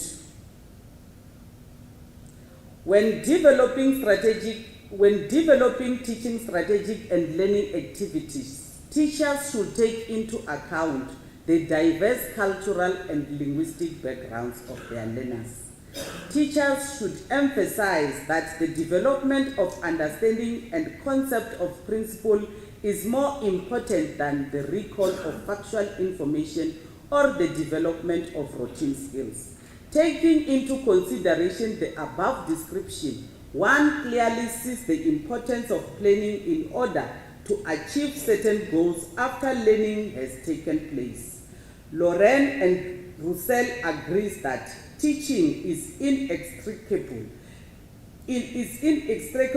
linked to learning, and therefore it is a two-way process. They maintain that teaching and learning are interconnected through a dynamic system in which one continually influences the other. I close quotes. And I say, this is a thesis written by my husband. May his soul continue to rest in peace. Or for those that were not aware, he was an education specialist. Thanks as well to my children and siblings and the family and friends for your support and for going an extra mile for me and the team. We want to also take this time to thank the Department of Treasury for working with us when we have got so much pressure working around our own budget, but you came through to us. To all the stakeholders, we say you are the light that we need as the Department of Education and our learners need for guidance in their academic journey. The light that will brighten their careers and future prospects. Let there be light. I thank you, Honorable Speaker.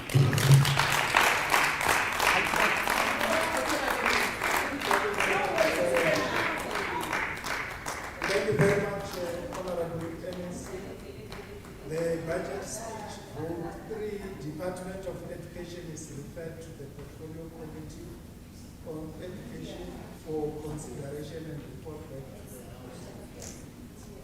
We shall now call upon the MEC for Provincial Treasury, Honorable Squati S, to present the budget vote 5, Department of Provincial Treasury.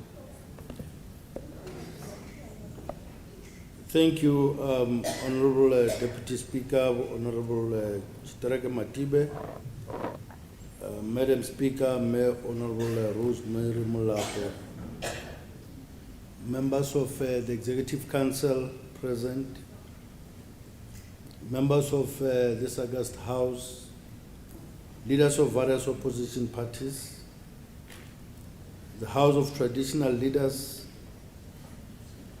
Director General of the province, Head of Department, Dr. Gavin Pratt, the Auditor General's office, as led by Dr. Keleli, the leadership of the ruling party, leaders of organized labor, faith-based, and civil society organizations, captains and leaders of various industries present in this House. Ladies and gentlemen, in this pivotal moment as we transcend into a new era through this final departmental budget presentation of the 6th administration, it's essential to highlight the collective efforts of the Limpopo Provincial Treasury. Our dedicated endeavors have not only significantly molded our financial landscape, but have also played a pivotal role in bolstering the confidence of the citizens in the province. We have throughout the term strove to lead by example through our internal financial management processes, thereby encouraging all other provincial institutions to contribute to the overall improvement in the credibility in our provincial fiscal practices. Treasury's commitment to fiscal probity and transparency has cultivated a legacy of trust and reliability. This legacy is indeed not just a testament to our financial prowess, but a testament to the faith instilled in us by the people we serve. As we embark on the journey for the next administration, our pledge to restore our department to a clean audit is a commitment not only to financial rectitude, but also to the people of Limpopo. We recognize that the trust bestowed upon us by the citizens is paramount, and we undertake to rebuild that trust through decisive action, corrective measures, and an unwavering focus on accountability. Honourable Speaker, allow me to table the 2024-25 budget vote for Provincial Treasury, together with a attached summary of payments and estimates for consideration by this august House. Vote 5 has been allocated a budget of 478 million for the financial year 24-25. The budget allocation represents an increase of 4.5% when compared to the main appropriation of 457.7 million tabled for 23-24 financial year. The departmental economic classification allocation is as follows. Compensation of employees, 337.9 million. Goods and services, 128.6 million. Transfer of subsidies, 4.8 million. Payment of capital assets, 6.6 million. The key focus in the current financial year will therefore be to further strengthen the provincial treasury to improve its strategies to support monitor departments, municipalities, and public entities. This is meant to ensure that we improve compliance to the PFMA, MFMA, and other policies and legislation. Provincial Treasury continue to provide support to the departments and public entities to explore and optimize provincial owned revenue collection and to ensure the implementation of the provincial revenue enhancement and retention strategy. Quarterly bilateral meetings were and will continue to be held to track progress on the collection of annual targets and continuous identification of new revenue initiatives to maximize provincial owned revenue collection. Treasury has also planned to collect 320 million owned revenue in 24-25, growing to 349.5 million over the MTEF period. The main source of revenue is interest received on positive cash balances. The implementation of the Provincial Personnel Management Framework of 2016 proved to be very instrumental in ensuring that only critical positions are filled, and as such, appointments are restricted within the available resources. This has resulted in reduction in the provincial wage bill as a percentage of the total provincial adjusted budget to about 64.7% in 23-24 financial year as compared to over 72% in the previous years. Although notable progress has been made, the provincial expenditure on compensation of employees remains high when compared to the national average of 61%. Hence, there's still a need to intensify efforts aimed at reducing expenditure on this spending category so that we're able to leave more for the developmental projects of the province.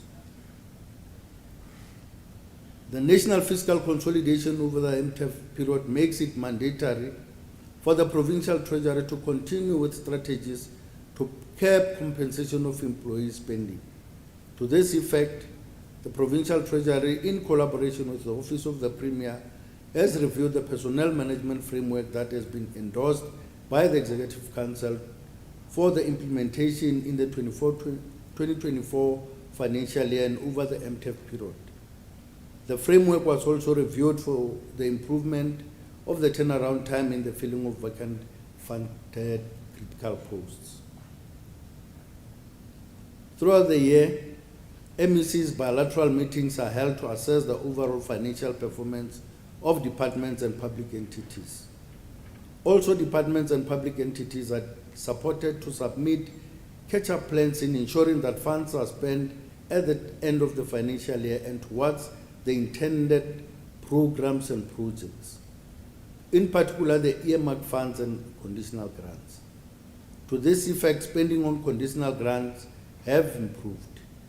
As of the 31st of January 2024, 78.2% of the provincial grants budget was spent as compared to 68.7% of the corresponding period in the previous financial year. So there is quite a visible improvement. Honourable Speaker, Provincial Treasury has beefed up personnel in our municipal finance unit to ensure that we improve our capacity and performance to support municipalities in the 24-25 financial year. In this regard, a support program has already been commenced during the third quarter of 23-24 as we build this capability and capacity. We also continue to work closely with Cogstar and MISA to reform the quarterly municipal infrastructure grant forum in order to start focusing more on water services functions in our municipalities. Honourable members, the budget details of our department are as follows. Compensation of employees increases to 337.9 million in 24-25 financial year, and this allocation will be used to fund current filled posts and reprioritize critical vacant posts. Goods and services increased by 10.9% from 115.9 million in 23-24 to 128.7 million in 24-25 financial year due to reprioritization of the budget to fund contractual obligations and key accounts. Transfer and subsidies increased to 4.9 million in 24-25 financial year due to an increased number of officials that will retire in the next financial year. Payment for capital assets decreases by 21.2% from 8.4 million in 23-24 to 6.6 million in 24-25 financial year, and will further increase over the MTEF period to 12.9 million in 26-27. The allocations will cater for the procurement of IT equipment and other necessary working tools. Our department is composed of 5 integrated programs that operate as branches of the department, and their allocations are outlined as follows. Program 1, which is administration, is allocated 207.8 million to provide effective and efficient strategic management, administrative support, and sound financial management to the Provincial Treasury. Honourable Speaker, through this program, the department appointed 30 interns for 24 months and appointed another 21 experiential learners, and their stipend is paid by respective sitters. These interns and experiential learners have attended in-house capacity building programs in advanced Excel, report writing, and digital skills. We also continue to implement the business continuity plan that looks at a holistic process to identify any potential threats to the organization and provide a framework for building resilience and capability for an effective response which safeguards the interest of the department's key stakeholders and reputation of the organization. Program 2, the Sustainable Resource Management, is allocated 80.8 million to fund financial resource allocation, manage the provincial budget, support and monitor provincial departments, municipalities and public entities for efficient and effective use of the province's fiscal resources. An amount of 11.8 million is ring-fenced to strengthen the provincial treasury's capacity to support our municipalities with focused support and intervention projects, and an amount of 5.7 million is also ring-fenced to strengthen provincial treasury support to our institutions and improve infrastructure capacity building programs in the province. Honourable Speaker, Program 3, the Assets, Liabilities and Supply Chain Management, receives an allocation of 46.7 million. This allocation will be utilized to provide policy direction and facilitate the effective and efficient management of assets, liabilities, and provincial supply chain management processes in all our departments and public entities. Supply chain management remains one of the most important instruments in the department, which is used to transform the provincial economic patterns by encouraging departments and public entities to ensure that they prioritize support procurement from SMMEs, as well as encouraging participation by historically disadvantaged individuals and groups in the provincial supply chain opportunities. The Provincial Treasury has also embarked on an enhanced evaluation and monitoring plan to improve adherence to procurement plans by departments in order to aid in budget and contract management. Program 4, The financial governance receives an allocation of 81.3 million. The main task of this unit is to promote trust among stakeholders through improved accountability and compliance with regulated financial norms and standards. The program is also responsible to provide and support the financial management information system used in the province and support all provincial institutions with risk management practices. One of the key functions in this program is to monitor the implementation of the 2025 audit improvement strategy, through which we aim to rid the province of all qualified audit opinions and increase the number of clean audits over the MTF. Honourable Speaker, I'm pleased to announce that the province attained 3 clean audit outcomes in 22-23 audit period, being Provincial Legislature, the Department of Economic Development, Environment and Tourism, and the Limpopo Gambling Board. 7 departments, namely Office of the Premier, Agriculture and Rural Development, Provincial Treasury, Transport and Community Safety, Sports, Arts and Culture, Cooperative Governance, Human Settlements and Traditional Affairs, Social Development, and 2 public entities, namely Road Agency Limpopo and Limpopo Tourism Agency, attained unqualified audit outcomes. Only 3 departments, Education, Health and Public Works, Roads and Infrastructure, and 2 public entities, Gateway Airport Authority Limited and Limpopo Economic Development Agency Group, received qualified audit outcomes.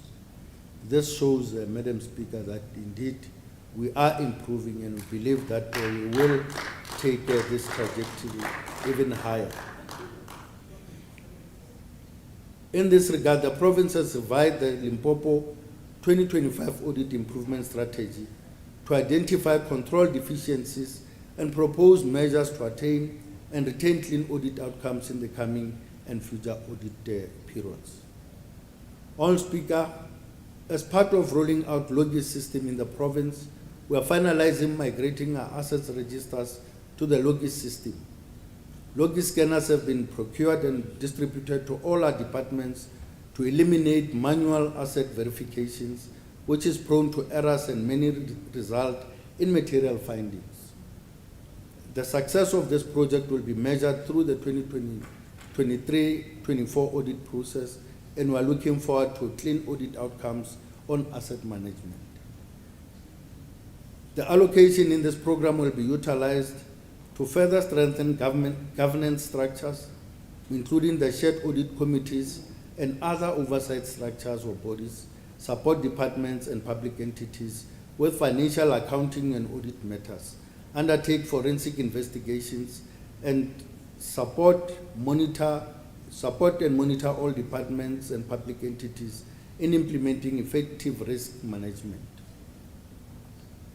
In this regard, the province has moved to centralize the appointment of remuneration of independent risk management committee chairpersons in departments to encourage uniform and standard risk reporting frameworks, accounting and overall oversight on enterprise risk management. Program 5, Honourable Speaker, the shared provincial internal audit services received an allocation of 58.4 million.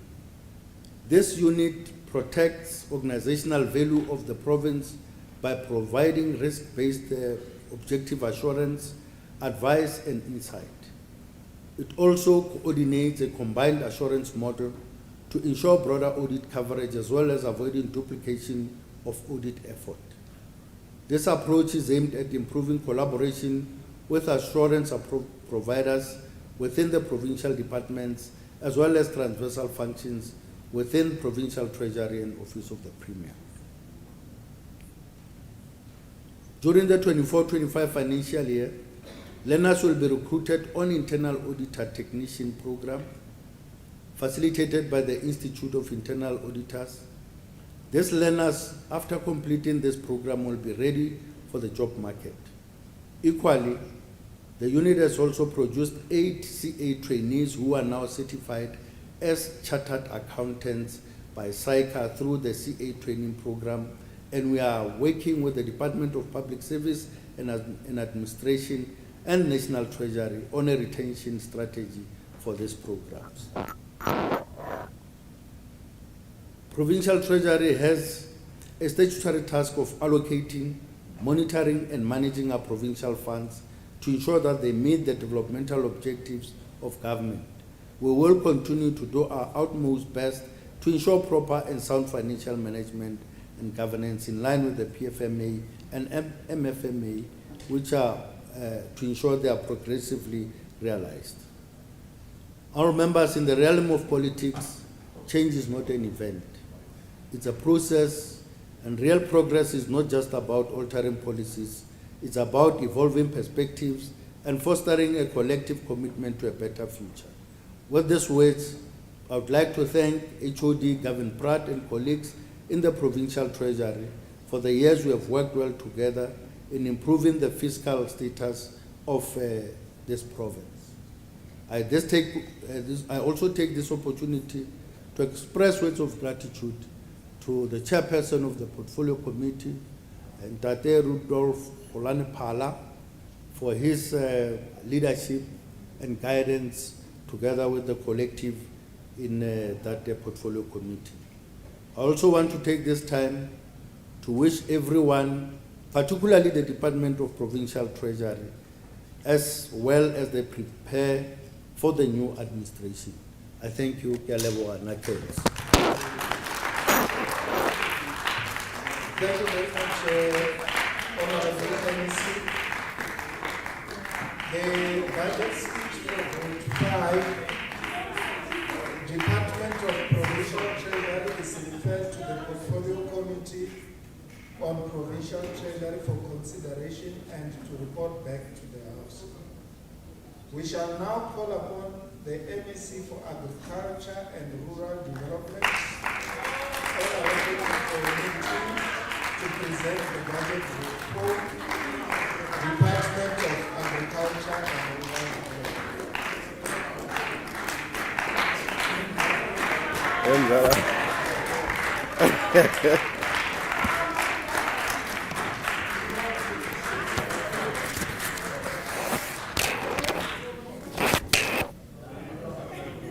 You are not allowed to participate.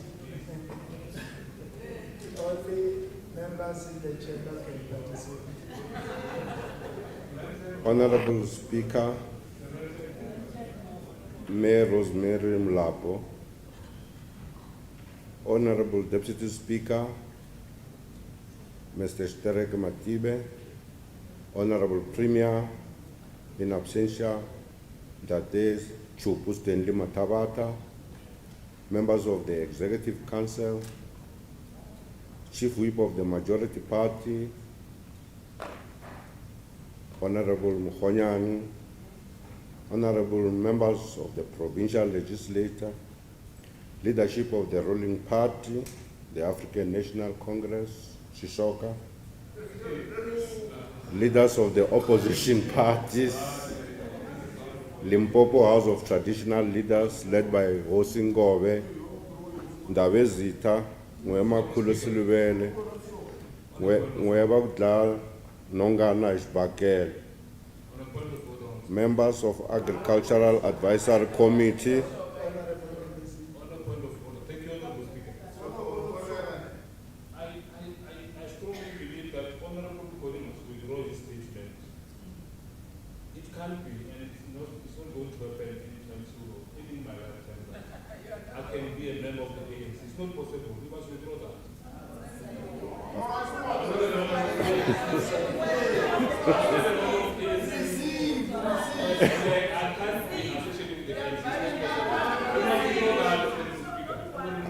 I said. Sorry, Honorable, can I respond to it?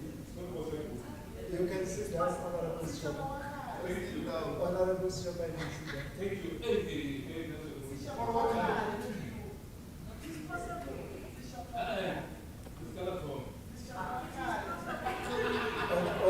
Honorable Shoba, he did not say you are a member of the ANC.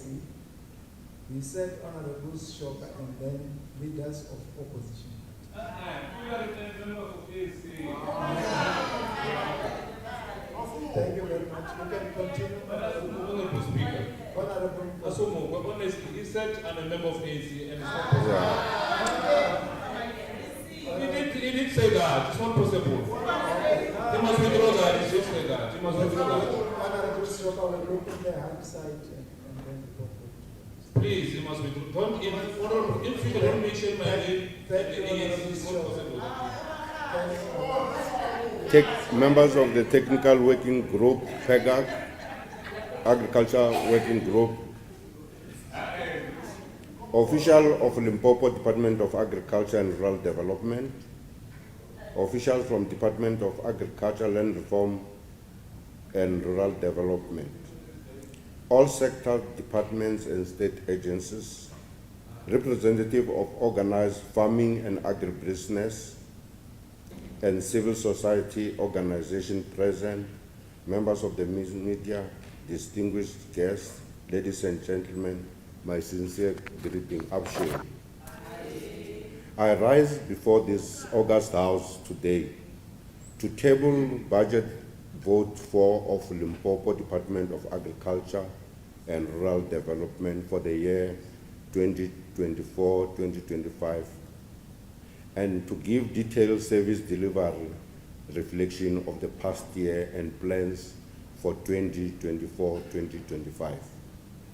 Today, South Africa is a much better place to live and farm in that it was in 1994. Namuntlha ku tlula tolo, mundzuku ku ta tlula namuntlha, mundlwana ku ta tlula mundzuku. Indeed, we are in a success journey of empowering our province and improving the lives of our people. The country has made a remarkable progress in dismantling the oppressive apartheid system. Thus, we proudly repeat behind President Cyril Ramaphosa 2024 State of Nation Address SONA that, I quote, "We have transformed the lives of millions of South Africans, providing the necessities of life and creating opportunities that never existed before," close quotes. Honorable Speaker, please allow me to reiterate on the pronouncement made by the Premier, Ntate Chupu Stanley Mathabata, on agriculture and rural development during the 2024-2025 State of the Province Address, SOPA. We have made significant progress in agriculture. We implemented agricultural support programs such as land care, revitalization of agriculture and agro-processing value chain, RAVAC plan, and the market access certification program. Limpopo Department of Agriculture and Rural Development has developed a service delivery model which follows agroecological zone developmental approach.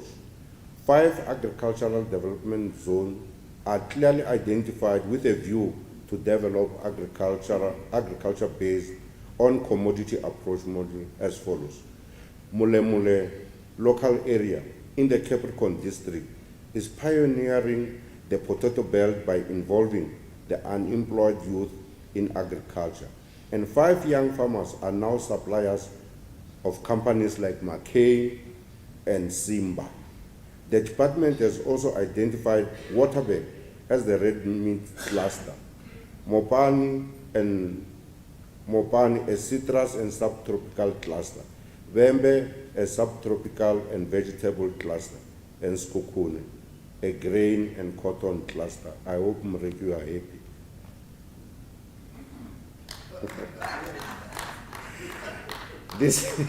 This agricultural production focus is integrated in Limpopo District Development Model.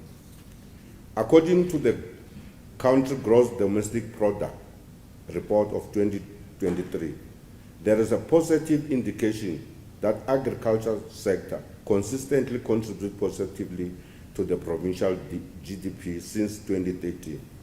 The agriculture sector contributes 2.1% of 5.8 billion to the province growth in 2013. This contribution increased to 2.3%, which is 6.9 billion in 2014, and further to 2.7, which is 10.2 billion in 2017, correlating with years of bumper crops due to the favorable climate conditions. Furthermore, Statistics of South Africa Quarterly Labor Force Survey of 2023 indicates that employment trends in agriculture sector has a positive impact on our people's lives. In 2008 to 2009, the agriculture sector created 274 jobs, 274,000 jobs. However, a 4.74 decline, approximately 13,000 jobs, was observed in 2019, likely influenced by the global economic recession, which reduced economic activities. In 2011 to 2013, there was a notable rebound in employment with addition of 140,000 jobs, a 44.16% increase. This surge is attributed to increased output in field crops and horticulture products. In 2016 to 2017, agriculture sector in Limpopo witnessed a bumper crop due to the favorable climatic condition, leading to expanded production line and the need for additional labor in the field. Since then, in 2018, the sector witnessed a growth of 16,000 jobs, which is 2.7%, increasing from 558,000 to 574,000 jobs compared to 2017. This growth demonstrates the sector's resilience and its capacity to rebound. Over the past 30 years, government agricultural support initiatives have grown a direct link between food security and agriculture activities. Statistics South Africa General Household Survey report on 2022 reveals that Limpopo has the highest number of households with adequate access to food at 95.5 against the national average of 80.4%. This correlates with the number of people that are involved in agricultural production activities at 35.2%, also the highest against the national average of 35.2. Limpopo has had an honor to host BRICS Ministers of Agriculture in 2023 under the theme Strengthening Collaboration Towards Sustainable Agricultural Production and Increasing Productivity. We have started to see the positive results of BRICS Summit. The Kingdom of Saudi Arabia has finally lifted the ban, allowing export of red meat from South Africa. Saudi Arabia has allocated an enormous budget of $2 billion for initial meat import from BRICS countries. As part of BRICS countries, South Africa has started exporting red meat to Saudi Arabia in January 2024. On the 18th of August 2023, the Department of Agriculture, Land Reform and Rural Development announced that China will resume to import beef from South Africa and will only import meat from regions free of foot and mouth disease. I'm proud to inform the people of Limpopo. This region also includes our district, Waterberg, Capricorn, and Skukune. The demand is estimated at 20,000 tons per year, and China has resumed beef imports from South Africa since August 2023, as confirmed by Beijing Reuters. Allow me to quote a public statement by ZZ2 Group of companies issued on the 22nd Shishoga. I'm told the ZZ2 groups are here. They produce 87% of tomatoes in South Africa. They are part of South Africa.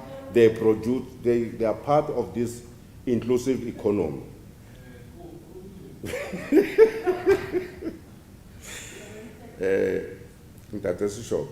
I was saying, allow me to quote public statement by ZZ2 group of companies issued on the 22 August 2023 about the 11 memorandums of understanding and other agreements signed between South Africa and China. This includes the Minister of Agriculture, Land Reform and Rural Development, Minister Toko Dijis, signing an agreement on sanitary requirements for the export of avocados from South Africa to China. I quote, the ZZ2 group writes that now that, just listen, stop making noise, Shock. Now that the Chinese market has been opened, the avocado industry has the opportunity to greatly expand its planting, creating not only direct employment on farms, but many downstream job opportunities. Up until now, due to the oversupply of avocados in Europe, mainly Peru, the South African avocado industry has been reluctant to grow its production base due to lack of market options. South Africa has the potential to triple its avocado planting and therefore is well placed to service this market. Thus, we would like to join the ZZ2 group of companies in thanking the South African Avocado Growers Association for their untiring work in assisting the government for technical standpoint to gain access to China and market and other established and emerging markets. Let's give a round of applause for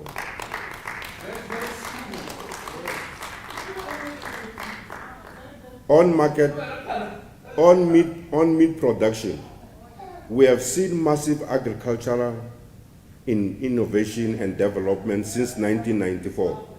In the heart of Bushveld, Emmanuel Mudau, who's amongst us, where's Emmanuel Mudau? Yeah, my chief, Emmanuel Mudau.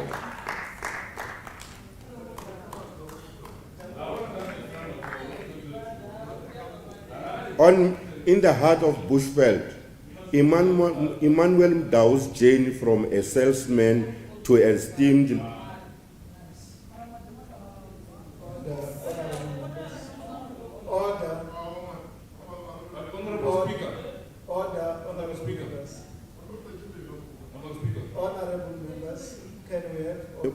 Emmanuel Mudau's journey from salesman to esteemed livestock farmer and educator. It's true.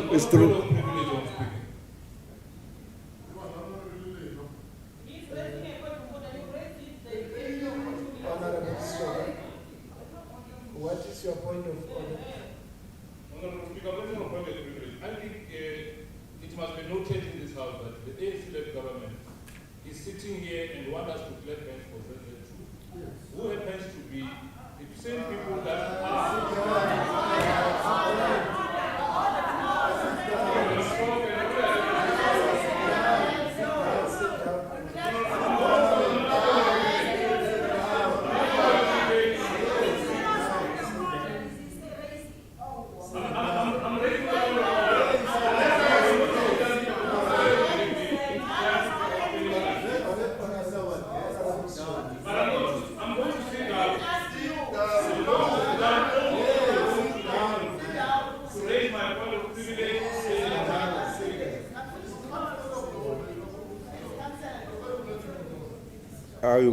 I'll repeat.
clap hands for ZZ2 to continue to exploit our workers.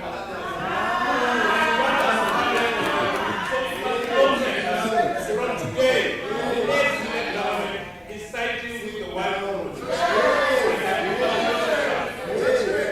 Yeah. Okay. On Honorable members.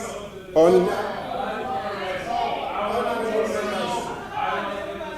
Honorable members.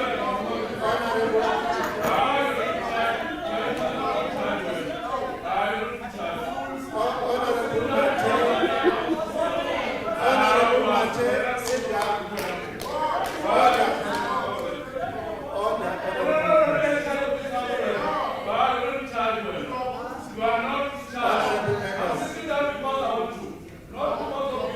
Honorable Shoka. Honorable Shoka.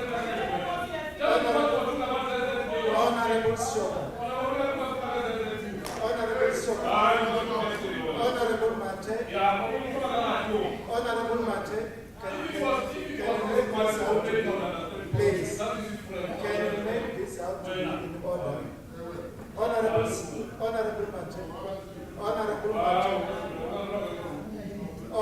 Mate. Honorable Mate. Can you allow this house to be in order? And allow, no, Honorable Mate. Can we allow this house to be in order? on meat production. And allow the Honorable MEC to continue. The point of order and the point of privilege is not sustained. Can we allow the Honorable MEC? On meat production, we have seen massive agricultural innovation and development since 1994. In the heart of the bushveld, Emmanuel Mudau, that we have asked to, who is member of the gallery, his journey from a salesman to esteemed livestock farmer and educator is truly inspiring. With over 15 years of experience, he imparts invaluable wisdom through Matuba genetics, nurturing the next generation of farmers and advocating for preservation of indigenous farming practices. A few years ago,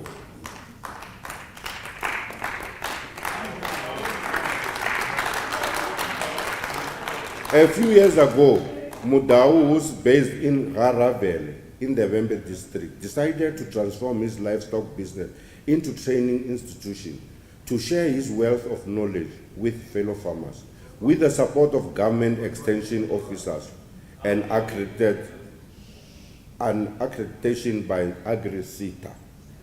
Ladies and gentlemen, our quest for universal food security in the province is intertwined with the task of deliberate and continuous effort to improve the quality of public administration and services. Therefore, we continue to enhance the capacity of the department through skills, personnel, and adequate recruits to bolster our service delivery model of agroecological zone. We believe that our commitment to transformation is guided by affiliation to good governance. We promise Muregi, as instructed. Thus, the department quest for clean audit remains on course as we continue to sustain unqualified audit opinion in the past 5 years.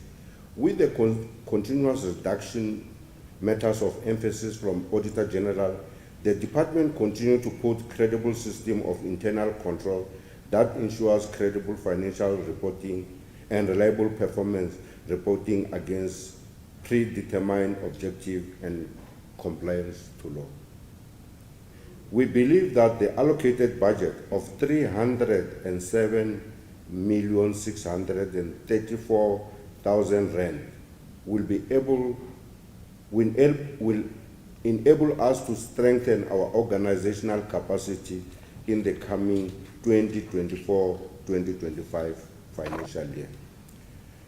In the 2023-2024 financial year, Sustainable Resource Use and Management Program was bolstered by allocation of 15 million and 428,000 rand for land care to curb natural resources deprivation and build adaptive capacity of our farmers to the effect of climate change. The previous budget allocation led to the following achievement: construction of 25,000 kilometers of fence to improve agricultural productivity, rehabilitation of 2,559 hectares from land deprivation, and 1,405 hectares were cleared of alien and invasive plants, as well as bush encroachment. Furthermore, the department was able to achieve 454 hectares cultivated under conservation agriculture practice, while 905 producers implement a climate smart technologies. The achievement contributed to the department's creation of 1,284 work opportunities in the expanded public works program with a budget of 8,593,000 rand in 2023-2024. In 2024-2025 financial year, the department has allocated 13,480,000 rand to land care program to spur efforts of combating soil erosion and improve agricultural productivity. To deal with the consequence of industrialized agriculture, it demands that serious attention is paid to advance ecological approaches to sustainable agriculture. This includes greater attention to alternative energy, soil quality, minimum tillage, and other forms of conservation. The effect of climate change continues to weigh heavily on farmers. During the month of January 2024, the province experienced the above normal rainfall, which were counteracted by the frequency of heat waves during the summer month in the province. It is time like this that as a caring government led by the ANC, we should undoubtedly and strongly emerge to support our farmers. In November 2023, the Limpopo Department of Agriculture and Rural Development convened a provincial climate-smart agriculture dialogue to attend to challenges created by climate change. It is with great honor to introduce to this august house Mrs. Rosa Ramaifada. Ms. Rosa,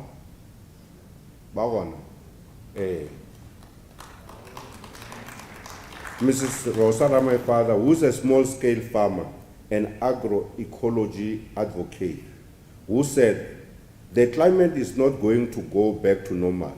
It is us who should go back to normal so that we can help the climate to go back to normal."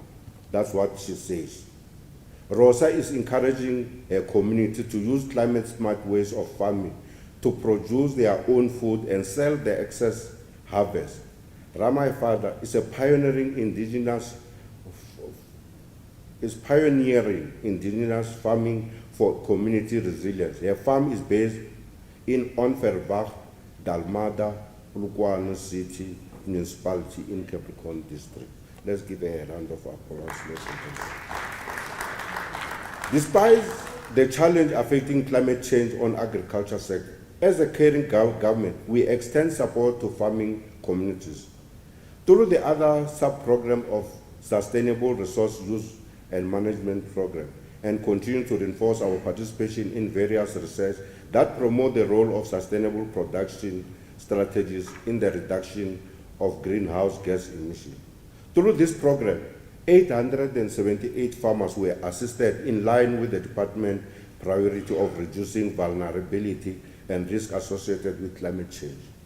There are 600 hectares of land cultivated under conservation agriculture practice on course and 69 infrastructure projects completed. More than 1,200 jobs created, which ensures that the producers are resilient. In 2024-2025 financial year, the department has allocated sustainable resource use and management a budget of 125,449,000 rand. This will also enable the department to make available relief measures to mitigate the predicted unusual extreme weather condition and assist farmers to assist farmers negatively affected by natural strain such as drought and field fires. Notably, progress has been achieved regarding our transformation agenda by providing support to smallholders, producers and subsistence farmers through agricultural development and producer support program. During the year, the department increased participation of producers in integrated value chain through support of 8,700 producers across various agricultural commodities groups. Today, the department managed to support 13,298 producers across various agricultural commodity groups, 4,598 above the target. In this coming financial year, 2024-2025, the department has targeted the increased participation of producers through the integrated value chain by supporting 9,404 across agricultural commodity groups. Furthermore, we fulfilled our 2023-2024 commitment to capacitate farmers by training 3,829 producers through administration and farmers' days, an overwhelming achievement against our plan. In 2024-25, the department will capacitate 1,500 farmers through demonstration and reaching a further 1,349 through farmers' days. To alleviate poverty in households, a total of 4,539 subsistence producers were provided with mechanization support through government and contracted tractors to cultivate land in communal areas of production. However, our intention to increase support to smallholder producers and subsistence farmers were negatively impacted by the volatile prices, escalation of inputs, especially fertilizers, due to the Russian-Ukraine conflict and other global and national market turbulence. To maximize skills and knowledge, a total of 1,586 producers were capacitated in 2023-2024, and 1,000 farmers will be capacitated in 2024-2025 through comprehensive agriculture support program. Honorable members, among the key deliverables of the Agriculture Development and Producer Support Program is revitalization of small-scale irrigation scheme, as we pronounced in 2023-2024 budget speech. Notable progress has been made in 4 irrigation scheme through the revitalization of infrastructure development program. The development of Mokalachana irrigation scheme infrastructure is 100% completed, and 40 hectares is now planted with cotton. I must repeat, the development of Mokalachana irrigation scheme infrastructure is 100% complete, and 40 hectares is now planted with cotton. Significant progress has been achieved in Hereford irrigation scheme owned by Tafelkop Farmer Association. A total of 15 producers each received a full support package of irrigation system. The development include bulk water supply and infield irrigation system development, establishment of shades nets covering 1 hectare per plot, refurbishment of packing facilities, construction of ablution facilities, and storage facilities to ensure compliance with South African gap market requirements. The Hereford irrigation scheme is designed to allow free flow of water to reduce electricity and cost and improving profit margin of farmers. Phase 2 of the project involves development of further 16 plots with 1 hectare shades and nets and packing shades to be implemented in collaboration with National Department of Agriculture, Land Reform and Rural Development. The department will continue with the provision of extension and advisory support to increase production and offtake on this scheme. Ladies and gentlemen, in 2023-24, a total of 43 irrigation infrastructure have been developed, and in 2024-25, a total of 34 vegetable and 5 fruit production projects will be supported with irrigation scheme. The production of cotton at irrigation scheme in the Sekhukhune district, namely Zamerkomste, Riadi, Ravaswa, Ditshweu, Swara Uti, Shemu, Mulimi, is also progressing well. Seasonal and average quantity of cotton produced is 40 tons, with more than 3,000 jobs created. In 2023-2024, of a total of 33 irrigation projects costing 107 million rand, benefiting 188 smallholder farmers, were completed, creating 99 jobs. In 2024-25, a total of 36 irrigation projects will be implemented, and 257 smallholders producers will benefit from this project, with an injection of 100 million rand and 603 temporary jobs opportunities benefited. In 2023-2024, a total of 399 hectares was cultivated as part of Sekhukhune cotton cluster development, and 133 producers received training on cotton production, thanks to the department collaboration with Cotton South Africa and Agricultural Research Council. This intervention has greatly increased the knowledge and skill base of cotton producers and is aimed at market access breakthrough. In 2024-25, producers in this cotton production cluster will be supported with mechanization to put up 250 hectares of cotton production in partnership with Cotton South Africa. In the year under review, 250 breeding livestock and 10,000 fish breeding stock were earmarked for distribution to farmers to improve production, and 200 breeding livestock and 10,000 fish breeding stock were distributed to farmers to improve production respectively.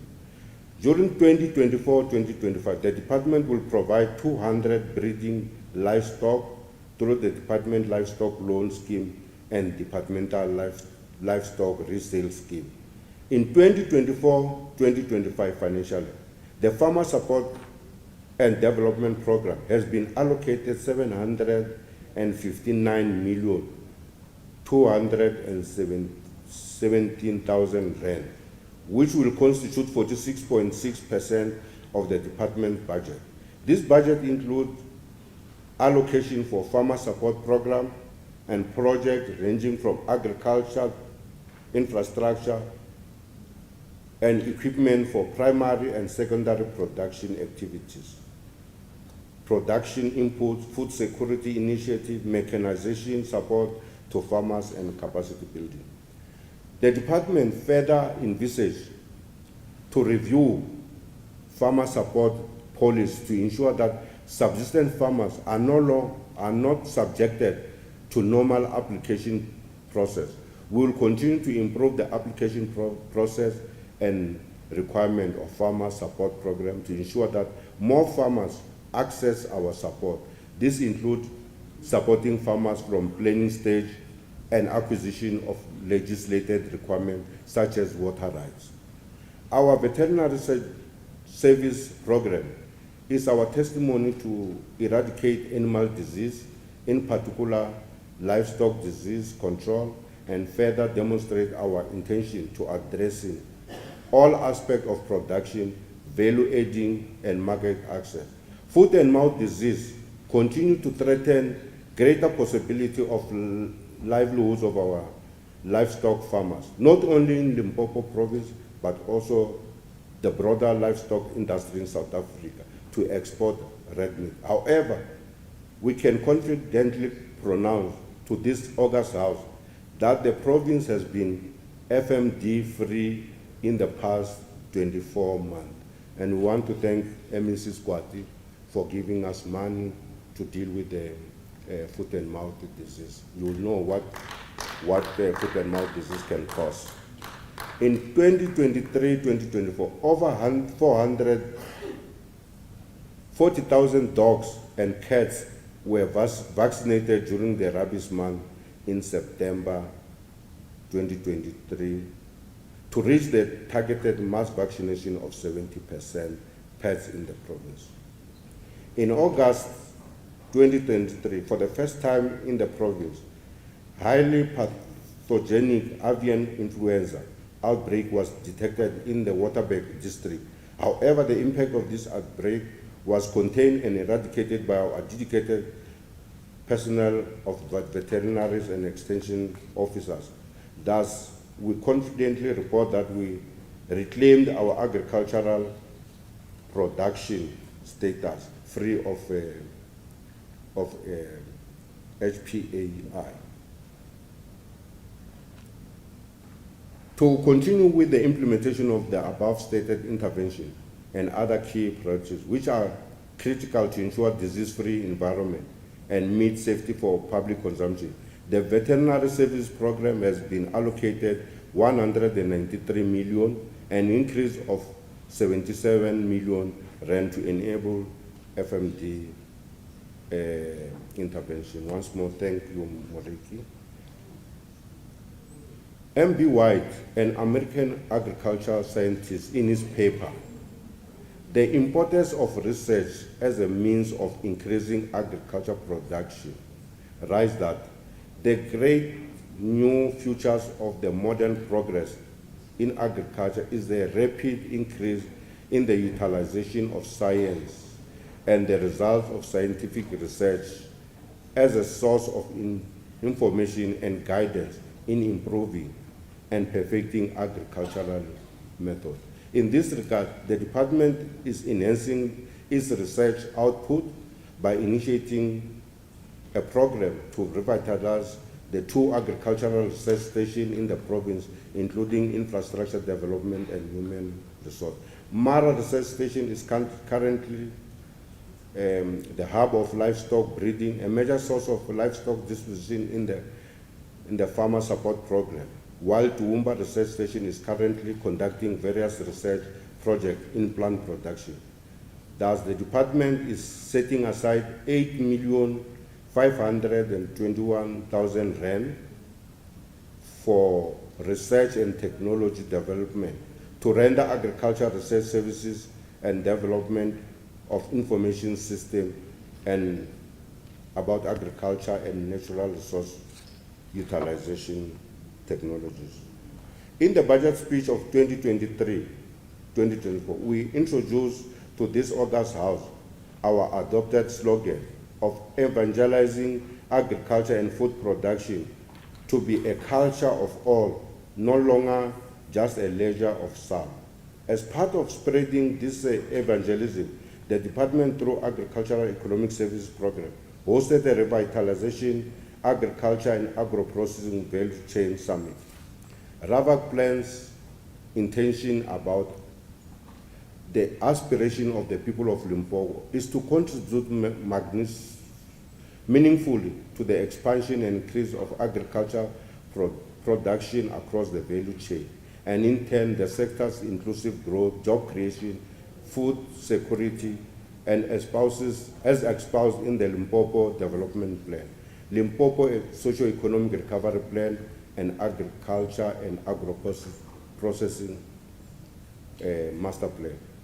Since 2021, RAVAC was allocated 80 million rand, and the projects which are still under development include Majeje Citrus Fruit, Zebediela Citrus, Magadumana Citrus, Tafelcorp, Farmers Association, potato belt, and cotton cluster. The success of RAVAC plan is dependent upon participation by all critical stakeholders in the sector. Going into 2024 financial year, about 31 million is available for continuation of the implementation of the RAVAC plan. Honorable Speaker, I will not want to bore you about the details of each individual project, which is tabulated in my speech. The Agriculture Economic Service Program include also the development of cannabis plant production and agro-processing part of this industry. Thus, I'm delighted to share with the August House that the coordination and facilitation of the support of cannabis master plan as committed in 2023-2024 financial year has progressed very well, and the implementation of cannabis master plan will be intensified in the coming financial year. A lot has commenced on this ground, including the establishment of Limpopo Cannabis Forum, which is at the final stage. We shall further intensify the awareness on the hemp on cannabis and provide support to prospective producers with license application across the province.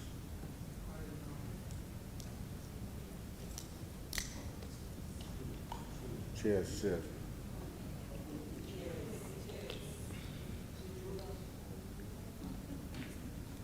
The Agriculture Education and Training Program demonstrates our commitment to agriculture education in addition to other policy interventions.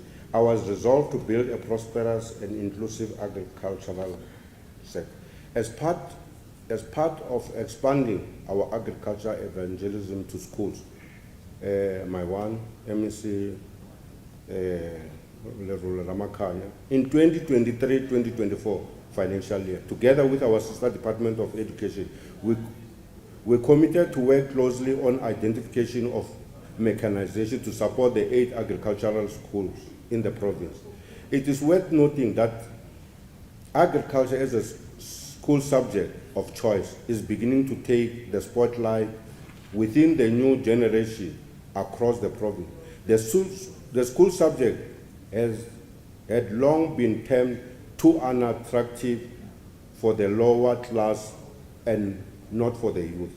The department has since profiled the 8 agricultural schools. Stakeholders consultative meetings are ongoing to establish funding sources for the school farms and agricultural equipment. In the meantime, the department has assisted Herr Oppenheimer Agricultural School with shade net and drip irrigation, while Marenske Agri Academy was assisted with animal feed. In 2024-2025 financial year, 8 agricultural schools will be assisted with production input and EPWP workers to establish and maintain food program. Dimani Agricultural High School and Marenske Agri Academy will also receive support through construction of broiler house and supply of production inputs. Professor Wales Gay of the University of Free State Agricultural Economics Department writes in the January-February 2022 edition of Water Wheel magazine that, I quote, "The youth have a crucial role to play in South African agriculture and ensuring that the nation has enough food. But while the country needs more food producers, its farmers are aging. The average age of a South African farmer is 62, despite the fact that young people, those between the ages of 18 and 34, make up a third of our population. However, the Department of Limpopo Department of Agriculture has been deliberately investing in youth in agriculture since 1994 to mitigate the challenges identified by Professor Zige through programs such as Young Farmer Award, placement of agriculture placement of graduates to farms, reopening of agricultural colleges and provincial and district young farmers program. This 30 years later, we are proud to join President Matamela Cyril Ramaphosa by introducing some of our ambassadors of our democratic dispensation in the province, our Tinswalos. Kulufelo Kenneth Malaji grew up in a rural area called Muleji in Polokwane, Limpopo. He's very passionate about agriculture, particularly livestock. He developed the love of animals from a young age because he was a head boy of his grandmother's cattle and goat. He completed matric in 2009 at Kaiso High School, then went to study BSc Agriculture, Animal Health in Northwest University from 2010 to 2013, which was funded by the Department of Agriculture and Rural Development. Kenneth embarked on an academic journey fueled by profound curiosity about infectious diseases, particularly in the realm of virology, and is currently a PhD student focusing on foot and mouth disease. I think it's amongst, oh, there it is. That's Tinswalo.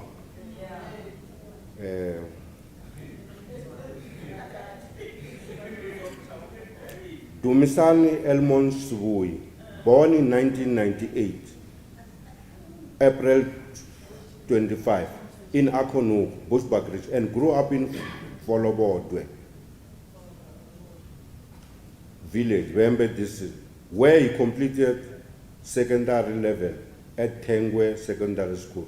Whilst in grade 12, being amongst the top 10 achievers, Sibui refused applying for any studies but agricultural studies, and told teachers that he wants to be an engineer for farmers. The teachers will tell him such a course does not exist. Just imagine, matichara abatsibi hore ho na le course ya engineering.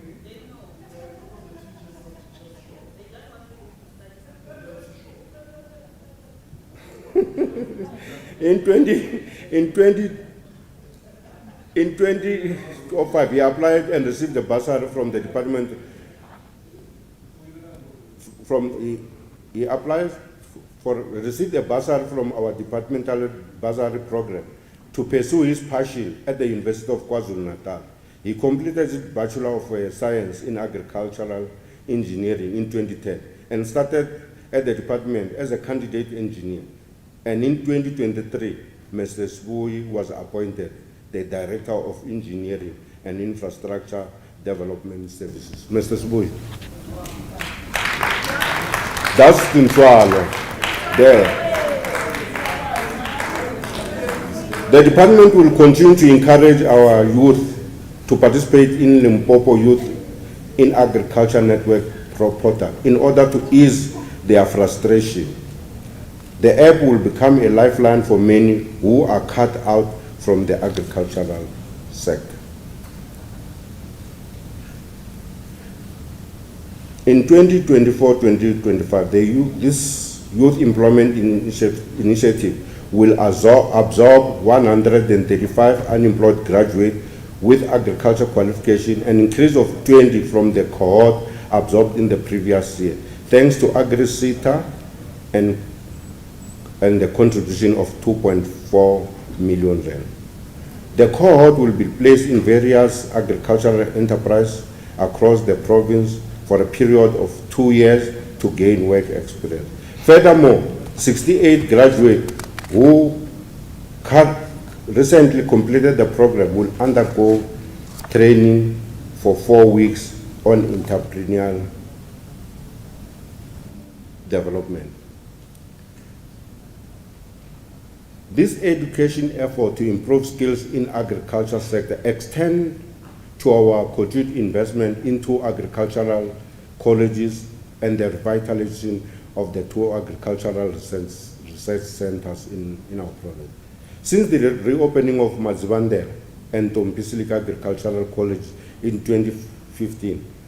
288 students have graduated, and currently we have enrolled 80 students for 2024 academic year. In the 2024-25 financial year, the department is investing 149,031,000 rand to cater, among others, the 2 colleges of agriculture in the province that provide student academic programs, colleges infrastructure, and revitalization in a learnership program. The department continues to integrate rural development across cutting elements of the department and projects to deal with rural poverty effectively through the integrated agrarian reform and the strategic investment in agriculture infrastructure that will benefit farmers in rural areas. There are 6,287,000 to cater the administration and coordination of rural development activities in the department has been allocated. In summary, the overall budget for Vote 4 of the Department of Agriculture and Rural Development is 1,782,612,000 rand. The budget is made up 1,461,652 rand of equitable share allocation and conditional grant, amounting to 3,020,960,000 rand. The overall department budget has increased by 11,826,000 rand. That is almost 0.7% on a year-on-year basis. Let me take this opportunity to thank the Honorable Premier, Mahlaji Ashavin, for giving me the opportunity to serve the people of Limpopo in the provincial cabinet. Let me acknowledge the support of the Chief Whip of the majority party, Ntate Mokgonyane. We also thank the guidance of members of the Portfolio Committee and SCOPA, respectively, Chairperson Ntate Jerry Maseko and members of the committee, Honorable Donald Slamulele, the Chairperson of SCOPA. Thanks to my colleagues in the EXCO. I want to take this opportunity to thank the former head of department, Mayor Ramatsimela Maisela, for holding the fort and providing strategic guidance and leadership during the past 10 years. Further thank our acting HOD, Mr. Jethro Nowata, and the executive management and the entire workforce of the department and the agriculture evangelists. My heartfelt appreciation to all our farmers for continuing to work the land 24/7 and feeding the people of Limpopo, South Africa, and sharing our produce with the world. Let me not forget to thank the people of Limpopo with a book of Ecclesiastes 7.8. I quote, "Better is the end of a thing than its beginning, and the patient in spirit is better than the proud spirit, is better than the proud in spirit." Special thanks to my family, my wife, Mrs. Ravi Mukoni, my 2 children, Litabo and Matumi, for their support and allowing me to serve the people of Limpopo. I don't take it for granted. My one, I thank you, Akenza, Kudia Gwenge. Thank you, Speaker.